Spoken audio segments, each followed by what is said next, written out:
Welcome to another milepost of the V-Twin. Welcome to another milepost of the V-Twin Life. We talk motorcycles powered by those V-Twins, why we enjoy it, what they mean to us, and just why we enjoy the open road. V-Twin Life is brought to you by crashinclothing.com, also known as Crash Inc. on the World Wide Web. Man, Brad is selling a lot of stuff. You want to get some merchandise, you want to get parts, you want to upgrade stuff on your bike. He is a dealer for a lot of great companies, so check out crashinclothing.com and see what they got for you. Now, we got Wild Ass. You want to add some comfort to your ass? Man, Wild Ass has got you covered. They've got something you like. Use that promo code DWoods. Get yourself free shipping and put that ass in comfort. Can't forget Custom Dynamics, leading the world in LED lighting and LED technology.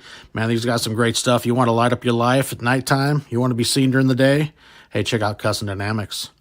Can't forget Lexan. These guys got some great comm units. I just got the new G16s. Man, you want to talk quality? These things are awesome. Loudspeakers, plus they got some air pumps, small ones you keep in your bike. They're ready to go. So check out Lexan. So now, let's get to another milepost of the V-Twin Life. Hey, what is going on, everybody? Welcome to milepost 143 of my buddy Bradley Thomas. This one was kind of personal. It's one he wanted just because, as he explained to me, exit 143 takes you to his house down in Bend, Oregon. He's right there. But one other special note I got to say, if everybody's watched the intro we always play, proud to announce that that's going to be changing because we're going to be adding yet another company. I'm pretty honored to be part of Law Tigers family now. They are going to be helping support the adventures of the V-Twin Life, also really supporting and pushing Mile Monsters also, which is awesome. So we're going to be got to do a new little intro video because we got to get the Law Tigers in there. They're gonna be taking up some more space in the background, but I'm really honored and to be working with them now and in the support that they're going to be, putting forth between both this and Mile Monster. So, I just want to get that out there and share it with everybody because I was pretty stoked when they came to me. So that was pretty awesome, and can't wait for that adventure. So, with that little note, let's dive into Mr. Bradley Thomas. So, hey, Denver. What's going on, buddies? Oh, it's going good, man. Been looking forward to this one for a while. Now, we've been chatting about doing this episode or this milepost, let's say, for a couple of years. Yeah. You said you wanted to interview me, and I'm like, for what? I just like to ride my motorcycle a ton.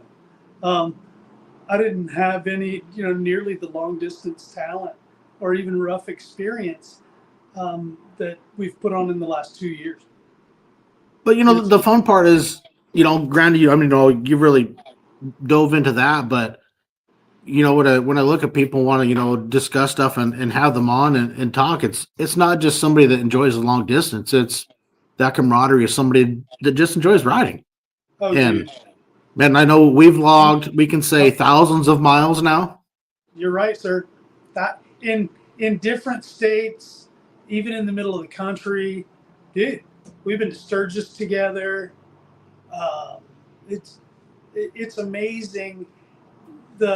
This map right here is a clear statement of how small the world really gets. Whether you long distance ride, just riding. I mean, whether you think a long day is 200 miles, or you're one of those beasts that punch over 1,000. Yeah, I respect each and every one of you because it's what happens in between. It's so spiritual. There's so much out there, and the camaraderie of the fellas. That goes without saying. I look forward to like getting off the school bus when you're a little kid to see your friends at school. Jeepers. I'm ecstatic. I can't wait.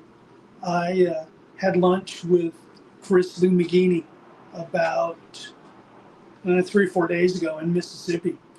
And I was so excited to see him. I couldn't stand it. Couldn't wait to congratulate him. But, that's one of those people that I met in a gas station in the middle of nowhere. And we've been friends, we've grown into friends. The camaraderie of riding a motorcycle has forged a friendship that to me can last till, man, through the next lifetime, wherever we go next. Can't wait to hook up with everybody there.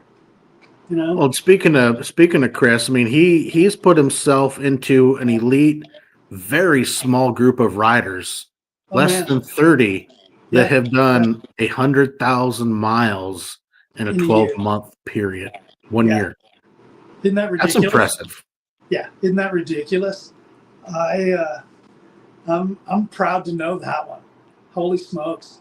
It just shows that with dedication and time and, you know, the ability to want something, you know, I told him he needs to come on to your podcast because he's got I need to reach out to him.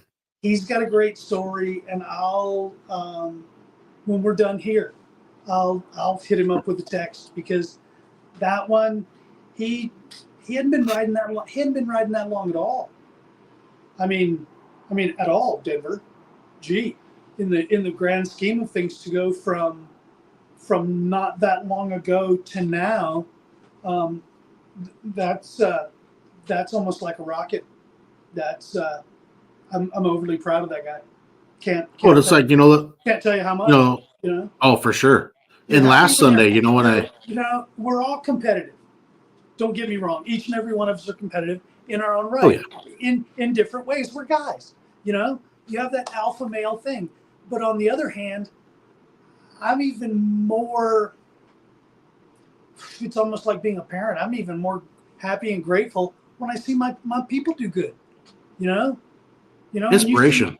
When you see your friends excel, and you know you inspire someone, but then, you know, 20 minutes later they inspire you. That's what this is all about.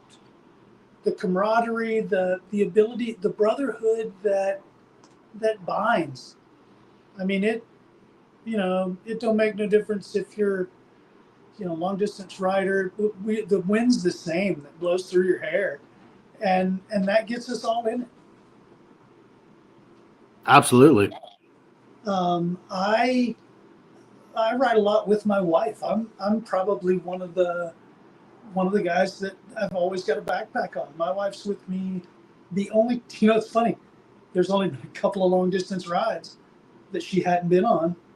That was Monsters Over Mountains with you, the Hoka this year. Gee, that's it. Everything else I've logged, I've had a backpack on. Which is awesome when it's something, you can share with the other half, something you enjoy and she enjoys, and you guys can enjoy it together. Oh man, we found that, I have a tendency of putting her on a picnic table every now and then. She's not happy with the concrete as much as the rest of us, but I can certainly put her in a Hampton for 5 or 6 hours and catch a shower and be back on the road, and we both enjoy it enough that, the things you see in a day. This year it was, Chase and Riot to Kansas City, to the middle of the country to see the monsters. The Forrest Gump ride that put us all in Monument Valley. I'd never been there before, and I ended up being there twice this year. The Hoka put us right through the middle of, where Forrest Gump stopped and said he's tired of running. The world got really small for me, and yet I can hardly wait because, we're landlocked all the time here with snow, or at least the passes. You got to pick your times, and hopefully it's the middle of the daytime so you can find a fine line through the ice to get to, the I-5, or, to come up to see you guys. There's just, we sit up at high elevation, so chances are it's going to be icy in the morning, going at night's non-existent. So you kind of really got to pick your times, or like I do, I'll sometimes put the motorcycle in the van and have one of the employees where I work run me down to Reading or wherever the snow line stops, The warmer weather begins. Yeah, wherever we don't have to worry about ice on the road, because my wife will go with me as long as we don't, we got to have auxiliary lighting, of course, and she's happy to go. It doesn't matter how cold it is; it just there can't be any precipitation. She's not, she's not hip with sliding around. Hey, understandable, 100%. That pucker factor. Whereas you and I might find it humorous and start laughing, my At lovely wife times. on the other hand screams expletives, and that's the end of the fun now. We're Yeah. So let's dive into something here. When did you get into motorcycles? Well, where'd it come into life for you, Brad? My brother, all my brothers and sisters are about anywhere from 15 to 20 years older. I was adopted, so I was like towards the end of the run, so to speak. So all of my nephews apparently are about getting real close to my age. So my brother bought my nephews a couple of like XR70s, SL70s, and those little bitty bent handle Z50s. And we'd ride them out in the country. And they just cut us loose out in the cow pasture to, if you come back crying all dusty, that's your business. But, it made us better people. But that's how it started. And I was hooked. I was hooked from day one. I've always said I wanted a cruising platform because you always would see, well, living in Alaska, you didn't see a whole lot of motorcycles. But when you'd come down to the States, you'd see somebody on a Goldwing or something like that. Or, during the summer, you might see a couple of really nice motorcycles coming through town on the way to Denali or something like that. And I always said I wanted one of those cruising platforms just to go tour the country. Little did I know, later I'd work myself right into doing what I wanted to do. What was the first road bike you had?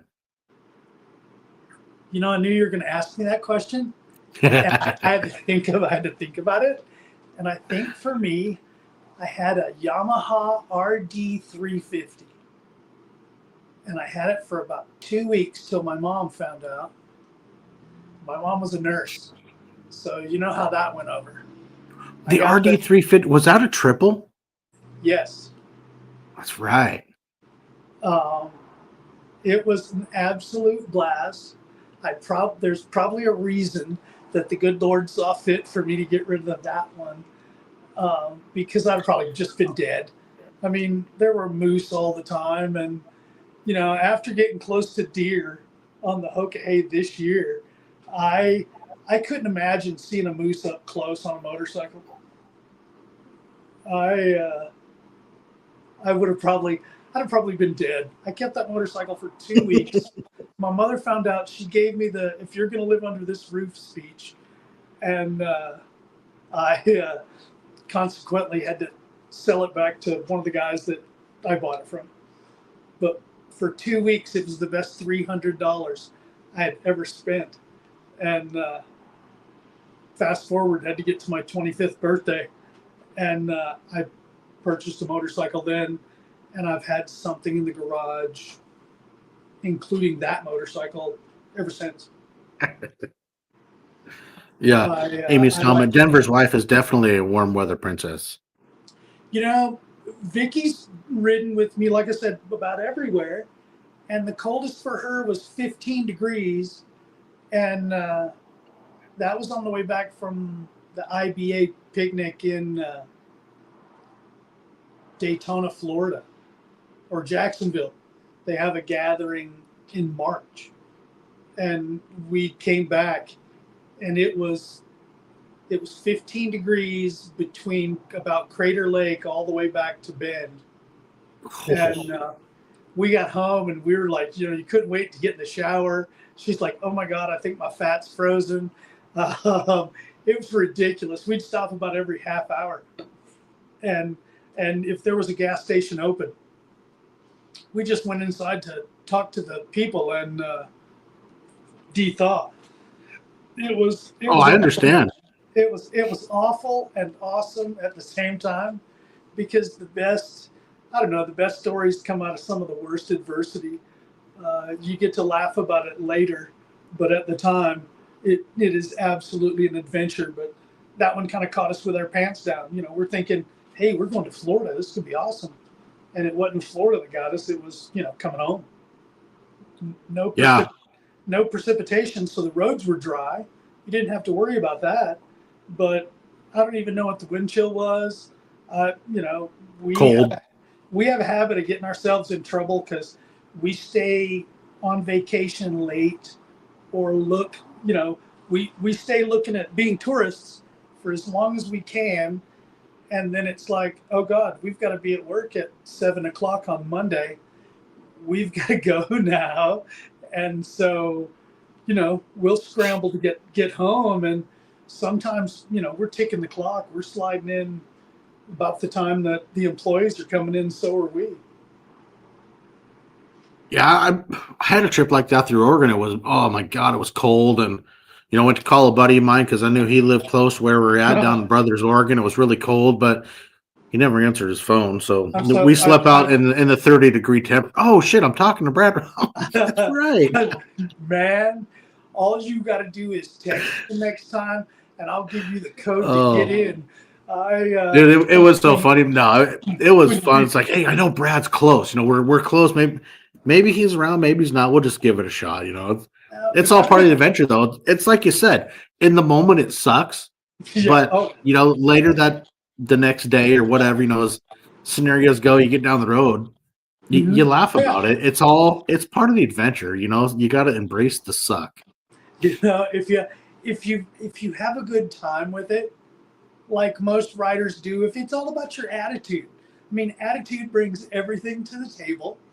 You can either make the best out of it, or you can have a supreme suck. It's up to you. And I put sprinkles on the ice cream. It's like riding in the rain. I'm trying to catch raindrops with my tongue because life's all good. Everybody else is all hating it. It's like practicing for the Hoka. Living in Alaska, I know that 50 and rain is going to be a typical summer day. Well, 50 and rain for most people sucks. That's life in the Northwest. Right? You, on the other hand, 50 and rain. Oh, hey, dude, let's go find some sunshine somewhere. We're still going, right? Oh, that was, last year's Monsters Over Mountains. After 7 hours in the rain, some guys are bailing. It's like, I kept looking at the Doppler, talking to Frank, Marie, Steve. It's like, dude, if we can just get over the mountains, we're going to be better. And right. Hey, you just pray for it when you're soaked, but it's like, you know what? In 2 hours, it might get better. We got a chance. Hey, I couldn't live on your side of the mountain to save my life, man. I'm in the desert for a reason over here, but we got to deal with the elevational problems that go with it. I couldn't stand that much rain, but I practiced over there all the time, because to get better at your craft, you got to put in some time. You got to put in the work. If you don't put in the work, it's going to show. And fortunately for me, by practicing over in Seaside and all up and down, like over in Forks and stuff, wet and cold, if you got used to that suck, everything else is going to be okay. Because for me, I don't know. That's the worst thing for me riding is cold and wet. I don't mind getting cold because I can get cold. You're an Alaska kid. Cold's just part of the territory. But wet, on the other hand, that puts the S into suck. And for sure. And so if you can stay dry, you're going to be okay. But to me, I try to put in as much time in the worst possible kinds of weather, because then when it comes time to have to be in it, it's not as bad, because you can imagine worse. Well, then I think it comes down to also having appropriate gear. I mean, everybody, everybody's pocketbook is different when it comes to, hey, That's true. what are you going to get? What kind? What works? But at least having some sort of protection to help makes a Right. difference. I swear by protection. I I I had an accident this year, tagged some deer, and Yeah. it's if I should have brought my helmet in for show and tell, because this would be like a big show and tell. And when I see you next, I'm going to show you this helmet, and it is absolutely ground down on one side,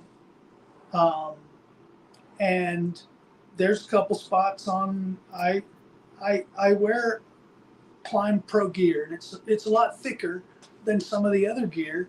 And my wife bought it for me for my birthday, and she bought it out of fear, because she's like, "Oh God, you're going on the hook. Hey, you might die.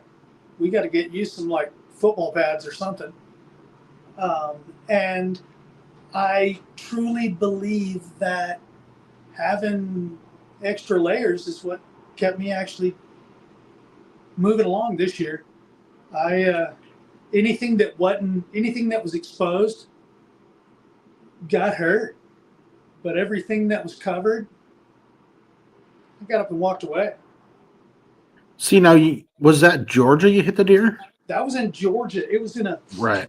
It was in the middle of nowhere, South Georgia, around a town around Araby or Cordele. It was on the 41, and I guess after, in retrospect, talking to quite a few people, it's absolutely the deer breeding capital of the world or something. I don't know, but I now start to get why people talk about them being forest rats or something like that, how they just come out of nowhere. Because, here in Oregon out west, it's pretty wide open. You kind of, they don't just spring right out on you. You got a lot more wide open spaces than I had at that point. And, had big lights on too. It just, amplified them a little bit better. Well, there's a reason why those southern states and I mean, like I know Georgia, Mississippi, and some of the other ones where you're allowed to kill multiple deer, and some of them are one a day during hunting season. When you get up like where Washington, one, Right. and those states are, you get down south of the whitetail population, it's huge, and they're not that big either. No. I mean, but even so, a massive so big up about chest level, it I don't know. I kind of laugh about it now because my hands all my fingers and toes are starting to work again. But that's something you just don't prepare for. No. I've slipped through them in the Cascades over here, and you come up over a rise and you see them, you grab your brake a little bit, and they move out of the way. They don't just stand in the road and look at you like, what? I was flabbergasted. Yeah, I've run into a couple, some blacktails along the highway, a couple mule deer in Eastern Washington, or, North Cascades. And I think the hairiest I had was running was it Chief Joseph coming down from Lewiston down towards Enterprise and come around a corner to a herd of cattle on the road. Oh, shit. And I had no rear brakes because I'd punctured my rear brake line. All I had was front brakes. Oh, you're good. Don't worry. Oh, thanks. And you want to talk about serious puckers? Like I go to hit the rear brake and goes to the floor. I'm like, oh yeah, I don't have those. And it's like, fuck. And I got slowed down, started grabbing gears and a handful of front brake. But yeah, it's just one of those things. And I think, like you said earlier, people want to get into, really enjoying riding and doing some branching out farther, touring into that long distance stuff, really pushing the envelope. Lighting is huge. Oh, buddy. Especially, you want to get into, having fun, challenging yourself, IBA stuff, saddle sores, bun burners, and whatnot. You're going to be riding in hours of darkness, unfamiliar areas. Man, have yourself some lighting. Get some auxiliary lights. Get what you can afford. But the Without question, lighting is huge. I can't say enough about it. And you're right. It's from one end of the spectrum to the other. I prefer to have something that we can land on an aircraft carrier with. And if two's good, why not have four? Uh, I, um, Yeah. but my wife will ride with me if I have auxiliary lights. Since I got the new motorcycle, it it didn't have any, of course, and everyone knows what stock lighting's like. If you've had auxiliary, you get Yeah. you know you grow accustomed to something, and then all of a sudden it's like, oh, wait a minute, it's like I put my sunglasses on to start riding or something. I don't know, but I uh, I came back from Alaska. My wife came back with me uh, from Homer this year back to Oregon, and she's used to the auxiliary lighting. And so, you flip on the high beams, and we spent a couple nights in the hotels because she wasn't so hip at riding at night as much. And well, Alaska and Western Canada are not known for having a Holiday Inn just on every corner. So, so you kind of got to plan that stuff. And I'm a seat of the pants kind of guy. I ride with guys that plan everything down to the second. I I do that, and at the same time, I plan it, but then I plan for the unpredictable as well. I like to, you know, every every now and then those plans fail, and then what do? You get stuck with Plan B. Well, I'm just so used to Plan B all the time that you just kind of fly by the seat of your pants, and the rest of it works out. The road takes care of you, um, but don't let the road take care of you. Valid. You know, because Yep. everybody knows the pavement's hard, right? All you got to do Yeah. is touch. All you got to do is touch it once or twice. You'll understand. It's it's uh it's black, so it's soulless. All it wants to do is take you and everything with it. Well, yeah.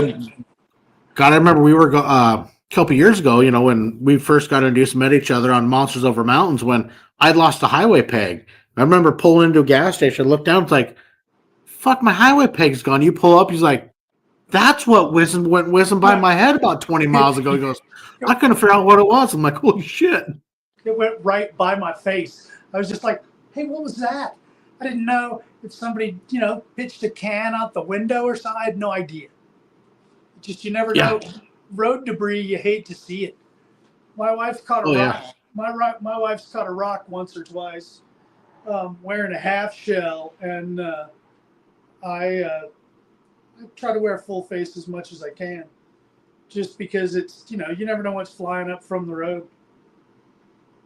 Or what Mother Nature's going to throw you. I think the last time I rode in a half shell, I got caught in a hailstorm when there wasn't supposed to be any rain. And I've ridden in a modular ever since. Yeah, I rode Monsters Over Mountains in a half shell with you guys, and tried to keep it on for most of the day. It's like this. I got this beater helmet from about 2012 that it just won't die. It's one of those. Every time you try to trade it in or something, you it just gets stuck back on the bike or something. I don't know what happens, but it's one of those that it's a half shell my wife hates. It's got some flip down visor that it just keeps the wind off your glasses. So if you wear glasses, it's pretty nice. But Yeah. you know now that they've got some of those helmets that weigh so much less than Yeah. you know the old dome helmets and stuff, you you can't wait. You can't wait to put on a full face because it doesn't feel like a full face. And the modular, you know, I wear a modular now, and just to be able to flip it up out of the way so it feels like you're in a 3/4 for a while, to get wind in your face, because every once in a while you only need your full face for hail and stuff. Yeah, or you get caught in that heat. I mean, like when Amy and I went to South Dakota over to Sturgis, and you're getting those low triple digit temperatures. 103, 6, 7 ish. It's nice to be able to flip that chin bar up and get some wind and Yeah. a little bit of reprieve, even though it's still freaking hot. But it is nice, And then that flip side, when you get caught in the elements, like cool, shut that. Now my face is going to be dry from that Yeah. drizzle, but. Yeah, they definitely have their perks, and I'll never go away from riding with a modular ever. I thoroughly like them a lot. Yeah, they've definitely come a long way. I've got snow machine helmets that are modular that must weigh 10 pounds. And the new one that I've got can't weigh a third. Oh yeah, you're good. I'm just stoking the fire. Oh, sweet. Is it cold at your house too? Oh yeah. I feel for Chad and Mandy. They're it's like -20 at their house. Oh fuck that! It's like it's cold here, but I feel not pretty that good cold. I feel pretty good about 15 here. Where are you guys? Now are you guys about 40? High 30s right now. Sweet. I mean, well, it gets cold. Like last night, it was down to about 30. I mean, everything was frozen solid this morning. Yeah, our water feature looks pretty cool in the middle of the winter, being all froze over. But my wife's one of those that prefers to have ice in her cocktail, not in her front yard. So Hey, that's me too. She's more than happy to ride in the warm. Not that she wouldn't take off in the cold. All I've got to do is tell her we're leaving, and she's like, "When?" But usually. I mean, hey, come on, you're the same way. I remember, God, we're going almost 2 years back. Like, hey, me and Frank think about going to Texas when you picking me up. Yeah, that's what the call was for. Dude, I was grateful to get to go with the cool kids on the bus. That's all that was. I'm like, when are you going? Hang on, let me make a phone call. All I do is ask my wife. She goes, well, and she just, she looked at me like, I'm probably bouncing like this. Hey, my friends want me to go. Hey, what are the chances? She's like, get out, Go away. Stop touching me. Go away. There's been so many sidetracks. This is just fucking fun. So here we go. This is an awesome part. Like I got like 10 to 12 questions. Well, was that the first question? Yeah, we've got sidetracked and squirreled so many times, but that's the fun part. It's great. And so I just try to. It's like, well, we've kind of answered a few of these in the sidetrack squirrel moments. Yeah, get me back into the question number 2. When did you get the bug for Life on Two Wheels? When about was it that it was going to be? It was for you. I'll tell you a quick story. 2010, I was working. I worked for a transportation company, moving people around the country. I saw a Harley-Davidson at an estate sale, and I told my wife, I said, come out and take a look at this thing. I don't want it, but it speaks to me, and I don't know why, right? All this time back in my mind, I'm like, hey, don't you remember saying something about a cruising platform? Well, it was a 2006 roadglide, and perfect bike. My wife came out, took a look at it. We rode around the block. It was at a golf course house, and we rode around the neighborhood. Came back, and she's like, well, do you really think you're going to ride it? And we laugh about that statement now because, well, yeah, absolutely. And the one was that the yellow one? That's the yellow one, yeah. Yeah. And that one, I've taken that one to Sturgis. It's caused me to have stitches. We've put monster motors in it. I've pretty much, that one's a labor of love, but at the same time, it's like Christine. You know, you got one that you know is just a death trap, but it just keeps dragging you back like an old girlfriend. It's like, I don't know, honey. Yeah, okay, all right. You know, um, I love that one. But there's, had a few bikes since then too. It's gonna, Well, you yeah, got about, you became that shark nose guy. I enjoyed the Sharks, but I haven't had anything else. I started on a on a big ass motorcycle. I mean, I probably weigh 160 pounds, dripping wet. And what do those things start out at? 900. No, because I put mine on the scales at the weigh station. It was like 780. You must have the skinny girls. The 2004. Yeah, that's about right then. I'd have to go see without the tour pack because, man, oh man, it just seems like I rolled across the scales and it's like, holy handbags, where do they get those? Um, but the yellow one, the old Yeller has caused me grief and more smiles than I could ever imagine. We did our first, Vicky and I look at it a lot because our first iron butt run on the yellow one,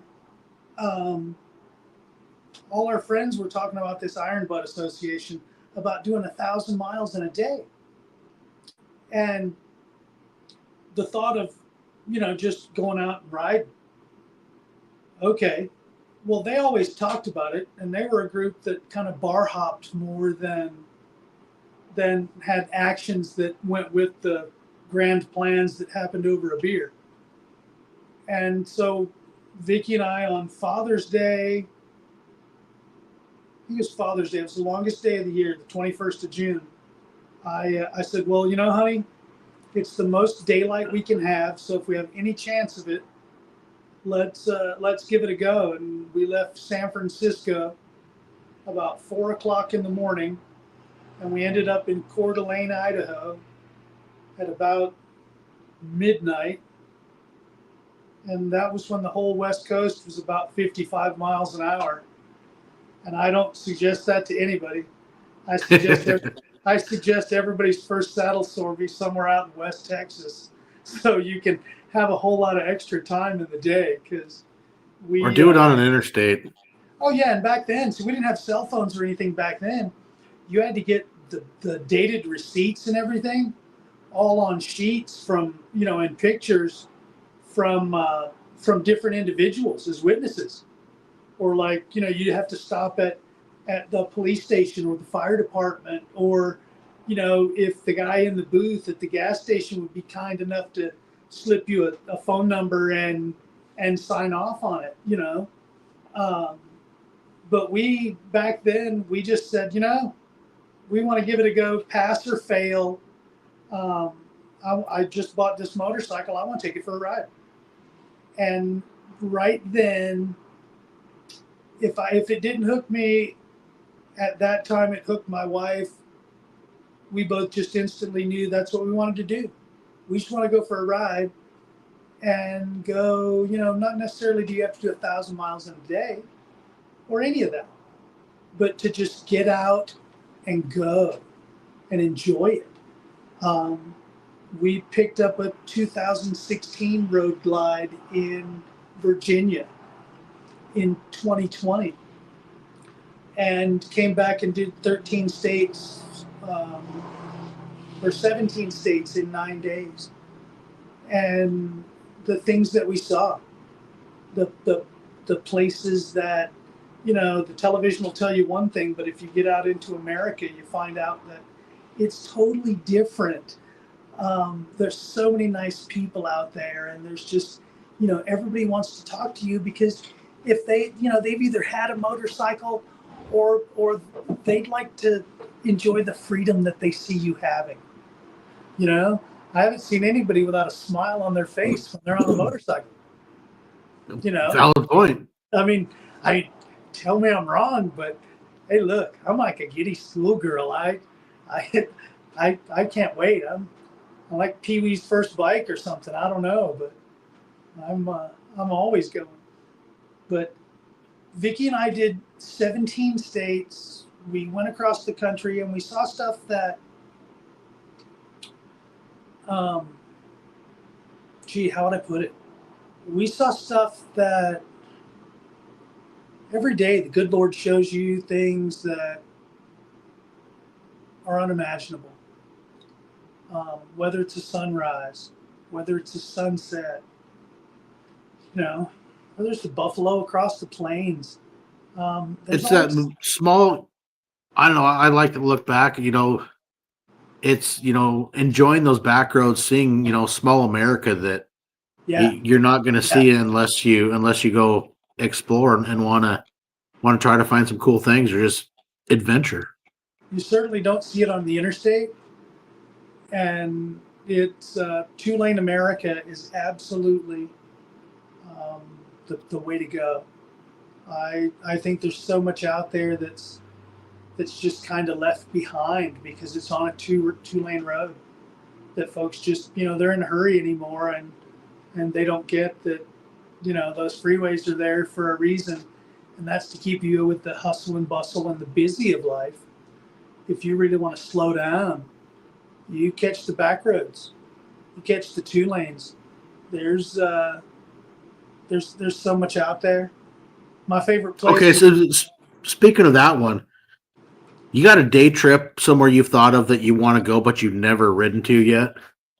And the aspect I like, if you think about the question, a day trip, where we share that common ground of long distance riding, where you realize that the country's a lot smaller in a way of what a person can think. So, when it comes to adventuring somewhere where you could get to in a day.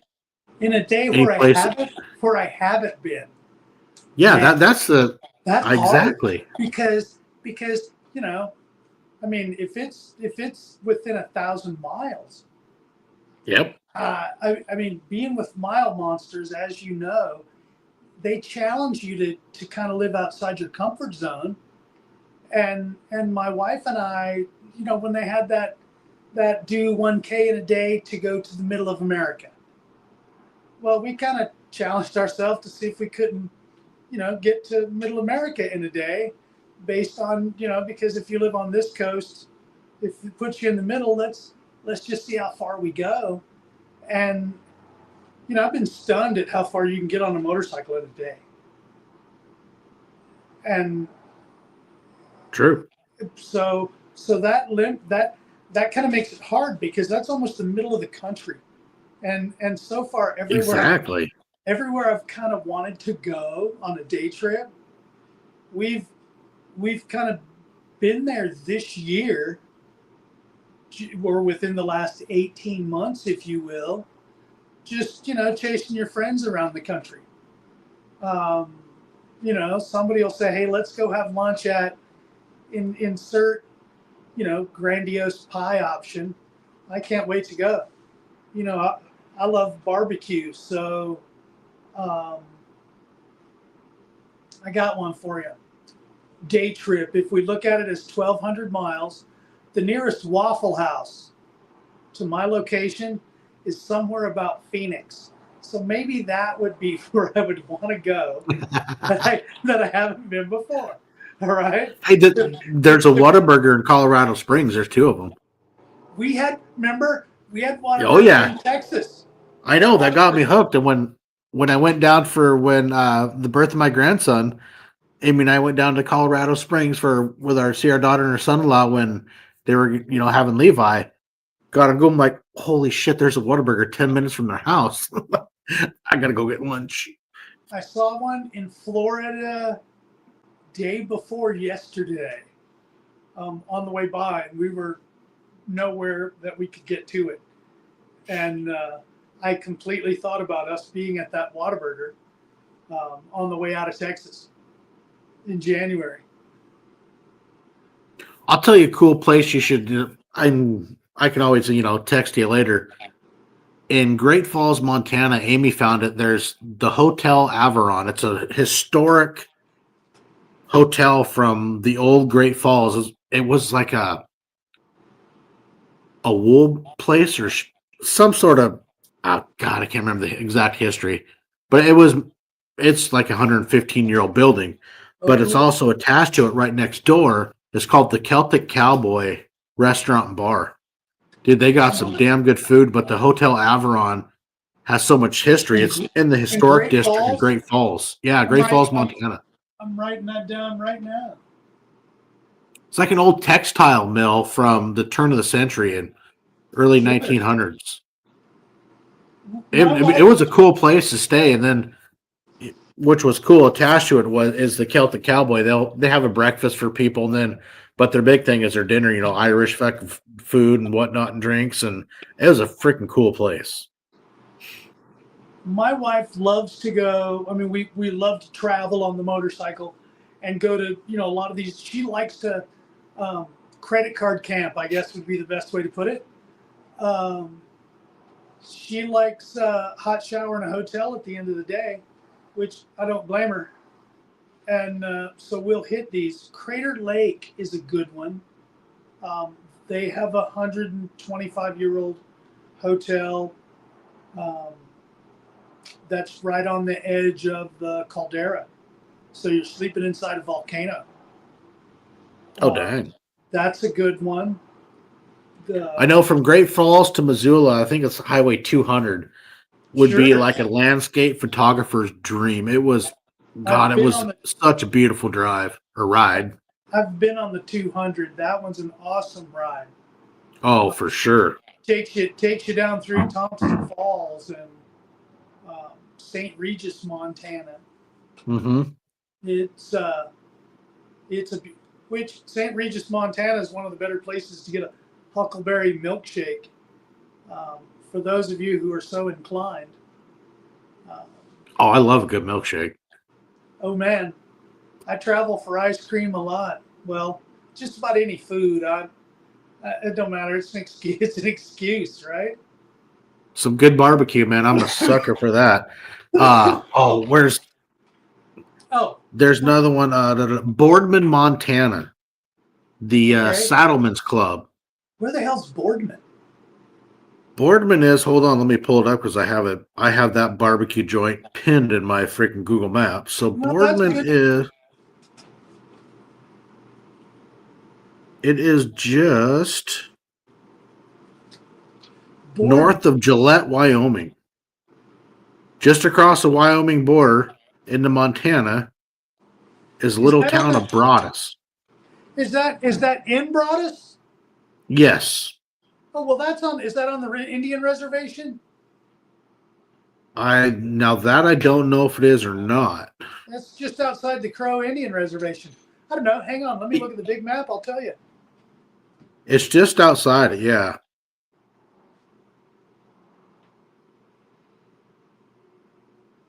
But man, the food. If it's close to Broadus, Montana, you text me that one because I did. I love going on. I just heard my phone go off. I love the 212 from the Custer Battlefield over to Belfouche, South Dakota. That's a good ride. I did that too when we were over there. But yeah, no, in Broadus, Amy and I, when we were heading to Sturgis, we met up with some friends. No, we passed through there. It was on we'd went from Billings all the way to Rapid City that day, but we'd met up with some friends from Wyoming, and we were getting fuel, and we talked to some guys, say, hey, where's a good place to eat? And I'm looking at Google Maps. Well, hey, there's this Saddlemen's Club. Let's go check it out. We pulled in the parking lot, and some people came out. My guess, they were tourists, much like we were. We were visiting, going through the area. But we asked them, hey, how's the food? They're like, well, I guess if you like barbecue, it's okay because that's really all they got. Like, fucking perfect. Dude, I think I had the barbecued elk burger. Holy fuck, it was absolutely freaking amazing. Dude, the food was, we all thought that it was top notch. That's why it's, I pinned that stuff in my Google Maps. So I sent it to you. And that was amazing. But also my wife commented, milkshakes in Dry Falls, which back in the time would have dwarfed Niagara Falls, which is up It's little northwest of Soap Lake. Okay. It's a little small little, like, I want to say national park, I think. But no, there's an ice cream stand there that makes homemade ice cream and milkshakes, and it is fucking amazing. Oh, there's nothing wrong with that. Oh no, we've went out of our way to go there I more than stopped once, and for holy crap. I stopped for milkshakes, huckleberry pie. There's, I ask people about barbecue is absolutely one of my food groups. Oh, for sure. I, I talked to K Solo about barbecue quite a bit, and I hit him up whenever I'm going back east to certain cities, It's either him or you got to hit up Reef. and get their absolutely get their recommendations. Reef's always the one that if you go anywhere close to his house and you forget to call him, the next time you see him, oh, you're toast. Dude, I don't think I told you. When, the year we did Monsters Over Mountains and we went up through Idaho, and we kind of had to run from the fires coming back. We were about 30 miles west of Spokane. This was like it was that 6 Sunday? in the morning. Yeah, it would have been Sunday. Sunday morning, yeah. Yeah, we had to, make some turns because of weather and whatnot, and the fires were horrible and highways were closed. Reef had called me because he was 30 miles behind us. He was doing a Four Corners run. He's like, dude, we got to go to Bellevue. There's this great place, man. Meet for lunch. I'm like, fuck, dude, I'd love to, man, but we don't got time. And it was just that morning going down the road. Also, my phone rings. I look down. It's 6 in the morning. Reef, I know he lives in Texas, but he rides more than a lot of people. He and it's absolutely. Like, why the hell is Reef calling it? He was following my spot wall. I'm like, holy shit. If it's Bellevue, I'll bet it's a Thai restaurant. It was some barbecue place. Really? I've heard him talk about it a few times. He says it is absolutely freaking amazing. Awesome. I'd like to know. Hey, Me too. And I'm gonna have to get a hold of him again. Actually, I need to get Reef back on here because last time he was on the podcast was actually like last week was Solo. Mm-hmm. And Solo was on 5 years ago before there was ever video. It's when I used to record him in my bedroom on my phone. Oh wow. When I had Reef and Solo, back because I think it was Milepost 41 or something was when I finally came to YouTube. All the previous stuff was only audio, was just, Spotify, Google, all your streaming platforms. And then I came to the big screen. Those gentlemen are such an inspiration to me. Hey, me too. Every time you see them, they're so welcoming. I usually bump into them in March in Florida. And they've always got a big smile, give you a great big hug. They're just the nicest fellas. And if you ride, everybody has been somewhere the same. And the funny part that I laugh is like with Solo, who lives over, I want to say it's North Carolina now. Right. But when I first got to know him, years ago, I go to give him a call. His phone number is still a Washington number because when he was stationed at Fort Lewis, and he retired in like 06, 2005, 2006-ish from the Army after 22 years, but still has that same number. I'm like, dude, this is comical. I'm calling a Washington area code. And you don't even live here no more. He's like, yeah, I just never changed it. I'm like, yeah, that's pretty, it just makes me chuckle. Yeah, he posted a picture a couple of years ago. And he'll post a picture and it's like, does anybody know where this is? Well, it was one of those where it was probably above the Arctic Circle. And being an Alaska kid, it was just, it was one of those home pictures. It's like, well, of course I know where you're at. Gee, doesn't everybody? Well, apparently not. And so when I hit him up about it, he's like, oh yeah, that's right, huh? It's like, you were the first one to say anything. I'm like, well, yeah. It's like, when they post pictures that almost have your house in them or something. And, it's pretty hard not to go, ooh, pick me. I know where you're at this time. I know. And he's supposed to actually come by this summer. Those guys are always going somewhere good. I mean, like Four Corners, for instance. And 40, doing something good. the 4810, the Three Flags campaign. Mm-hmm. There's so many inspirational people in the motorcycling community that just quietly go about their business and have a great time, all the while inspiring more people than they can possibly imagine. And That's also being very open and helping and giving advice to people that are yeah, wanting to, to get into that league of riding and want to, pull the plug and experience more. Dude, they're very open. They're very helpful, inspiring. And, that's like Solo, man, aspire to inspire. And he's a oh, great ambassador for, the community that we all 100%, enjoy. 100%. For me, if I can just be an ambassador for the sport in general, that's my goal. I like to show people the happy side about it. They'll find out later that, you know, there's misery involved, but I think that's why there's such camaraderie, is because we all know that, there's a happy time riding motorcycles, and then there's those times you wake up at 30 degrees on a picnic table in the middle of nowhere, freezing, and wondering why you're doing it. Or look back at what you did. You did the Hoka Hay last year. You wreck your bike and you buy another one and you continue and you still say, fuck it, I'm gonna go to the end. Oh yeah. Oh, that was, I had, for me, I had to finish regardless. I'm one that I don't quit well. I don't wait well. The hardest part for me was, making my hand work for the next 6 days and keeping my wife from thinking anything was wrong. Valid. Just a few stitches, honey. I'll be fine. Don't worry. I got a couple ibuprofen. We're golden.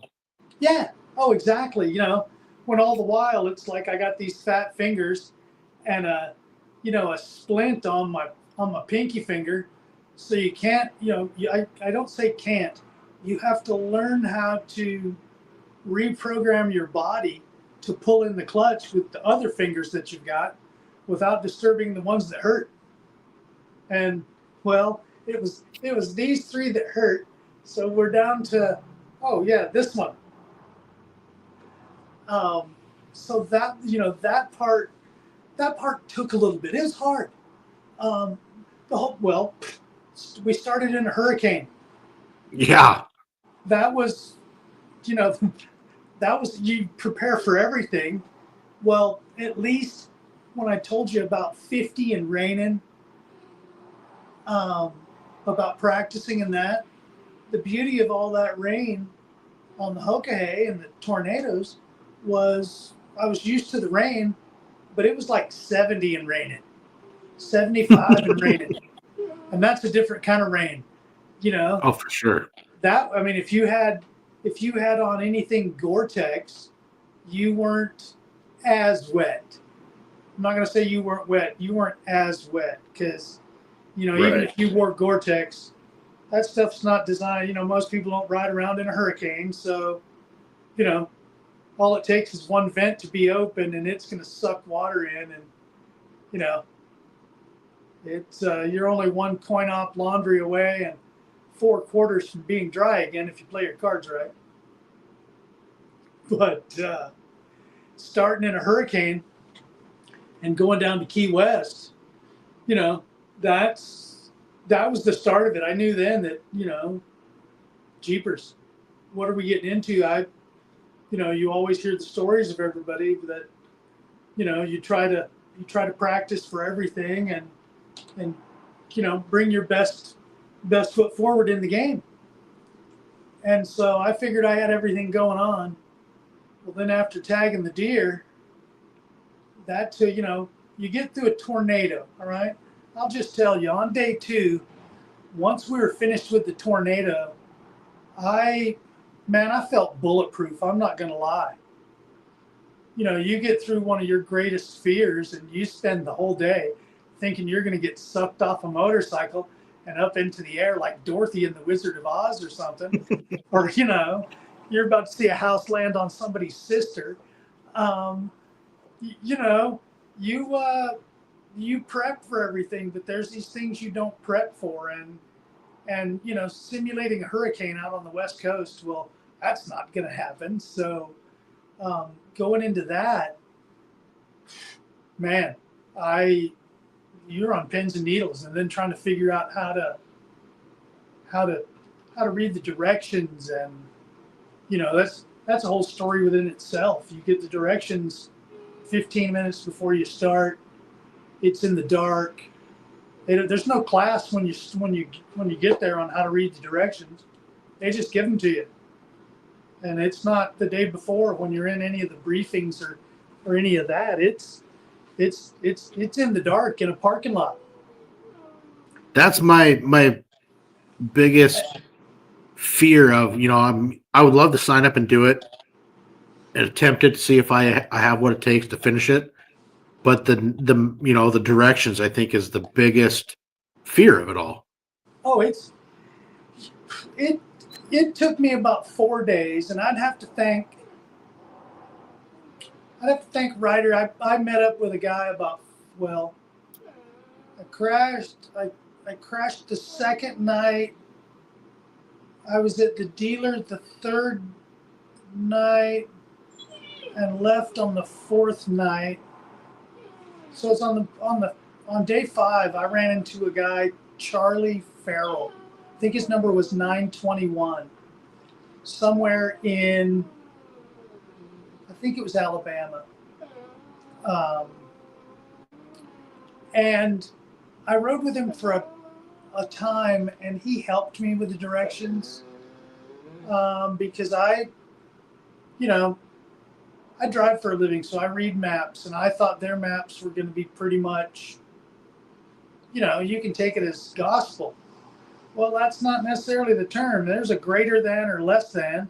So you got to go back to learning third grade math again. And I'm all sitting there going, okay, which one's the big wing go to? Is that greater than? Is that less than? And when you're tired, that stuff sometimes just doesn't compute. I would imagine.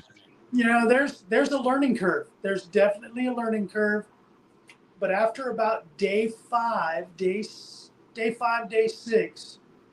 I managed to take the splint off my fingers, and I was wearing a dishwashing glove so I could try to keep it from getting, I'm thinking, I got stitches all the way up my hand. And, I'm all worried about how am I going to keep it dry and, from getting, some other gangrene or something that's. Yeah, I would imagine. I'm about to go to the Arctic for a few days, and here I am trying to figure out how to make this part work. And that had its issues, but, like I said, my mom was a nurse. So being a nurse for 40 years, you kind of got a few things through osmosis. And one of them was the ability to, just rub some dirt on it and you'll be fine. Go on. Get after it. I can say that after that, when I would see deer, man, was I skittish for a few days. Holy cow. I wouldn't doubt it. I just, you would see them and just, your body would instantly just flinch. You just freeze up. And that was odd for me because I'm not usually scared. The good Lord takes care of little Bradley Thomas most every day, and so I pretty much live on that or test him on that most every day, and just going about my merry way, and kind of think I live in a bubble sometimes. But those forest creatures, they have a tendency to knock you right back into reality. And holy cow, it took me about 5 days afterwards to kind of get back in my head. I don't know if it takes you out of your comfort zone. I don't know if it was flying off the motorcycle. I don't know if maybe they should have looked at my eyes to see if I had a concussion or something. I I was pretty scrambled for a few days after that. I just, I wasn't the guy that I am today. Let's put it that way. Well, yeah, I mean, I wouldn't doubt that whatsoever. I mean, it's definitely gonna take you out of your zone where, hey, I'm comfortable, and all of a sudden you just went through an Yeah. accident. It's like, this is things are kind of changing now. What's going on? Yeah, I mean, at that point, you're without, if you switch to a new motorcycle, you're without everything that, I mean, I purposefully bought the same motorcycle that I had. I went from a 16 Ultra to a 24 Ultra. And in 24, the Ultra is the only thing they didn't change to the new fairing. So it was primarily, it looks exactly like my old one, except for it has a whole bunch of new electronics and stuff that I don't even know how that shit works. I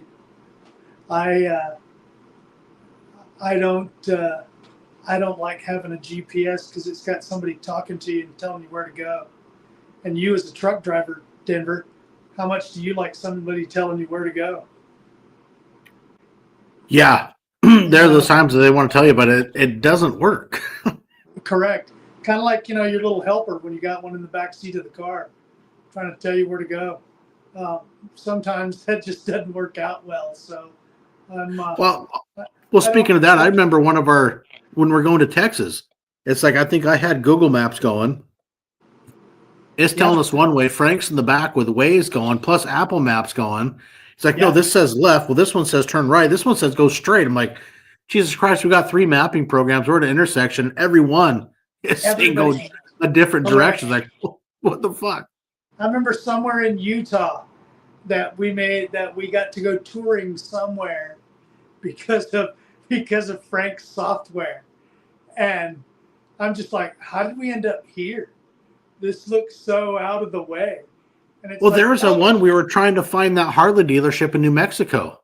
They were supposed to leave Frank some stuff, and I remember that one because all the programs are saying go a different direction. I'm like, where the fuck are we going? Yeah. And so in a way, I mean, as much as I hate to miss, like, I was getting fucking irritated. And Frank says, we got to go left. I'm like, dude, this says go right. And the other one's saying go straight. I'm like, what fucking direction are we going? Correct. I prefer to blow it on my own. It's easier. Yeah. It's easier that way, Or when I wake up, like, dude, you just missed a hell of a snowstorm. I'm like, yeah, right. And then also it's my turn to drive. We're in all-wheel drive, and I'm like, we really went through a snowstorm? He's like, you slept through all that? I'm like, well, I guess I did. It was a good snowstorm too. I missed it all. I was sound asleep. Yeah, that's because you drove early on. That was a good time too, Denver. Getting to ride with you and Frank in the car for, what was that, 3 days and about 4,500 miles for me or something like that. Yeah. I have to look at it because I told Frank Orlando that, I was going to be doing a couple of BBGs.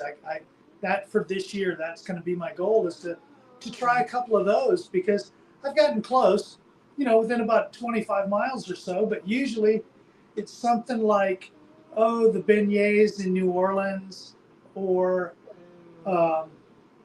there's always a barbecue stand somewhere in Alabama that'll just time suck me for a half hour, and that's the half hour you need to have completed the 1,500.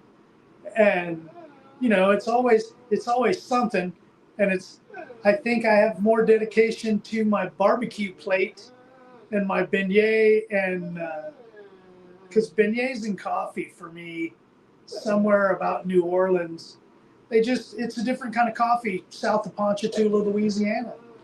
And that's the beignets there. There's San Diego, they got fish tacos that are just ridiculous. The fried grouper in South Florida, lobster in Maine, the huckleberries in Montana.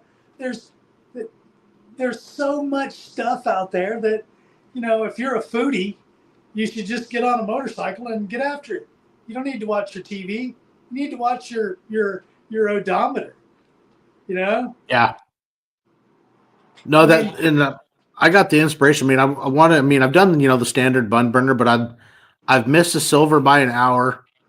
and I've never got the silver or the gold, and that's one of my, inspirations I'd love to do this year is at least get a silver and, try for a gold. And it's just one of those things for me. It's like, hey, I want to get it done. Yeah. But then you got the people in the background that like, why? You're not enjoying things. And sometimes it's the haters like, nah, man, you don't get it. Forget I that. am enjoying it, man. I'm having an absolute blast. But and keyboard that's the warriors. thing. Everybody has a different aspect and what they want to do. I mean, yeah, great. There are times that I don't disagree 100%. Hey, slow down, just enjoy some things and you don't got to push it. But then there's those other things like, no, this is stuff I enjoy. It's fun. Right. And to each their own. And there's no disrespect to anybody that anybody's riding style or whatnot, what they enjoy, because we all enjoy different things. And for me, it's like, hey, I can agree. There are times to slow down and just see the sights, but it's like, man, I am seeing the sights and I am having fun. And this is kind of stuff that I do enjoy. It's a challenge. You're challenging yourself. I'm still enjoying it. And to all those, like, what? This might not be your thing. And hey, that's totally cool. But man, I'm having a freaking blast. They're going to hate you regardless. That you might as well have a good time while they're hating. Because secretly, they'd really just like to be like you. They just don't have the balls to tell you. That's how I see it. Because, when you travel, it causes you to gain a different perspective about everything in life. Oh, speaking of which, man, we got a legend follow, man. Solo he's in the side chat tuning in. Oh, sweet. Hey, man, thanks for hanging out and saying hi. Man, oh man, big props to that guy. He's my hero. 100%. He's my hero. There's just so many there's so many places and so many things, and there's so many people that you can make an impact on each and every day that you're out there. I mean, how many gas pumps are you at during the day? How many restaurants are you at? When they tell you that you're not seeing anything, I beg to differ. I think that if you can only imagine the places you'll go and the things that you'll see, if you would challenge yourself to try to go that far in a day, or even half that far. Most people are outside of their comfort zone about 150 miles from their house. I call it kind of like the cycle of the salmon. They come out of the womb and they get put in the ground within 150-mile radius of each other. And my family grew up in Georgia, and most of them were exactly that, no more than 150 miles. Well, the only time that they would travel more than that distance would be if we would give them plane tickets to come to Alaska. And that would be the only time that they would travel. I, on the other hand, have traveled since day one. So I got the traveling bug. I couldn't wait to go somewhere. And because you see so much, you see so many different cultures inside the United States. I mean, the folks in California are totally different than the folks in Georgia. The folks in South Carolina are totally different than the folks in North Dakota. But at the same time, there's a commonality with all of them. And if you can find that commonality with them, it brings you lose bigotry when you travel. You lose, it opens up your mind when you travel. And if nothing else, folks are on their cell phones all the time. And they're doing nothing but scrolling and scrolling and scrolling and scrolling. And they're searching for something. Well, I'm scrolling down the highway. And I'm searching for something. Just haven't found it yet. And I'll just keep scrolling. It's a beautiful world out there. And if you can enjoy it, you can help somebody along the way, and you can grow in the process, man. I just, I'm just grateful that I've been allowed to travel as much as I have. That's well said. Because unlike the rest of my family, they just don't travel, and there's a lot of them. I mean, you know, if they only travel when they come to see me, or I'll travel to see them, and you kind of go, okay, tag, you're it, and then There you go. and then you run away and hope they come see you. You know. You know, so Wrong Way put it when I've had him on a few times, and of course, Wrong Ways became an amazing friend. You know, when he got into this, the lifestyle that we enjoy, is like, you don't realize how much smaller the country gets Oh, when buddy. you embrace the lifestyle of challenging yourself and riding farther. From this big to this big. Right. It's I can't say enough, because we went to the taco run this year, and I was in Orlando, Florida, and I was going to go to the taco run, and I called my friend Chris Lou McGeady and said, "Hey, I'll meet you somewhere. We'll head to the taco run." And he goes, "Oh, hey, I'm gonna find a waypoint and I'll send it to you, and that should put us about 1,000 miles from the taco run, so we can get a saddle sore certificate with the taco run insignia on it."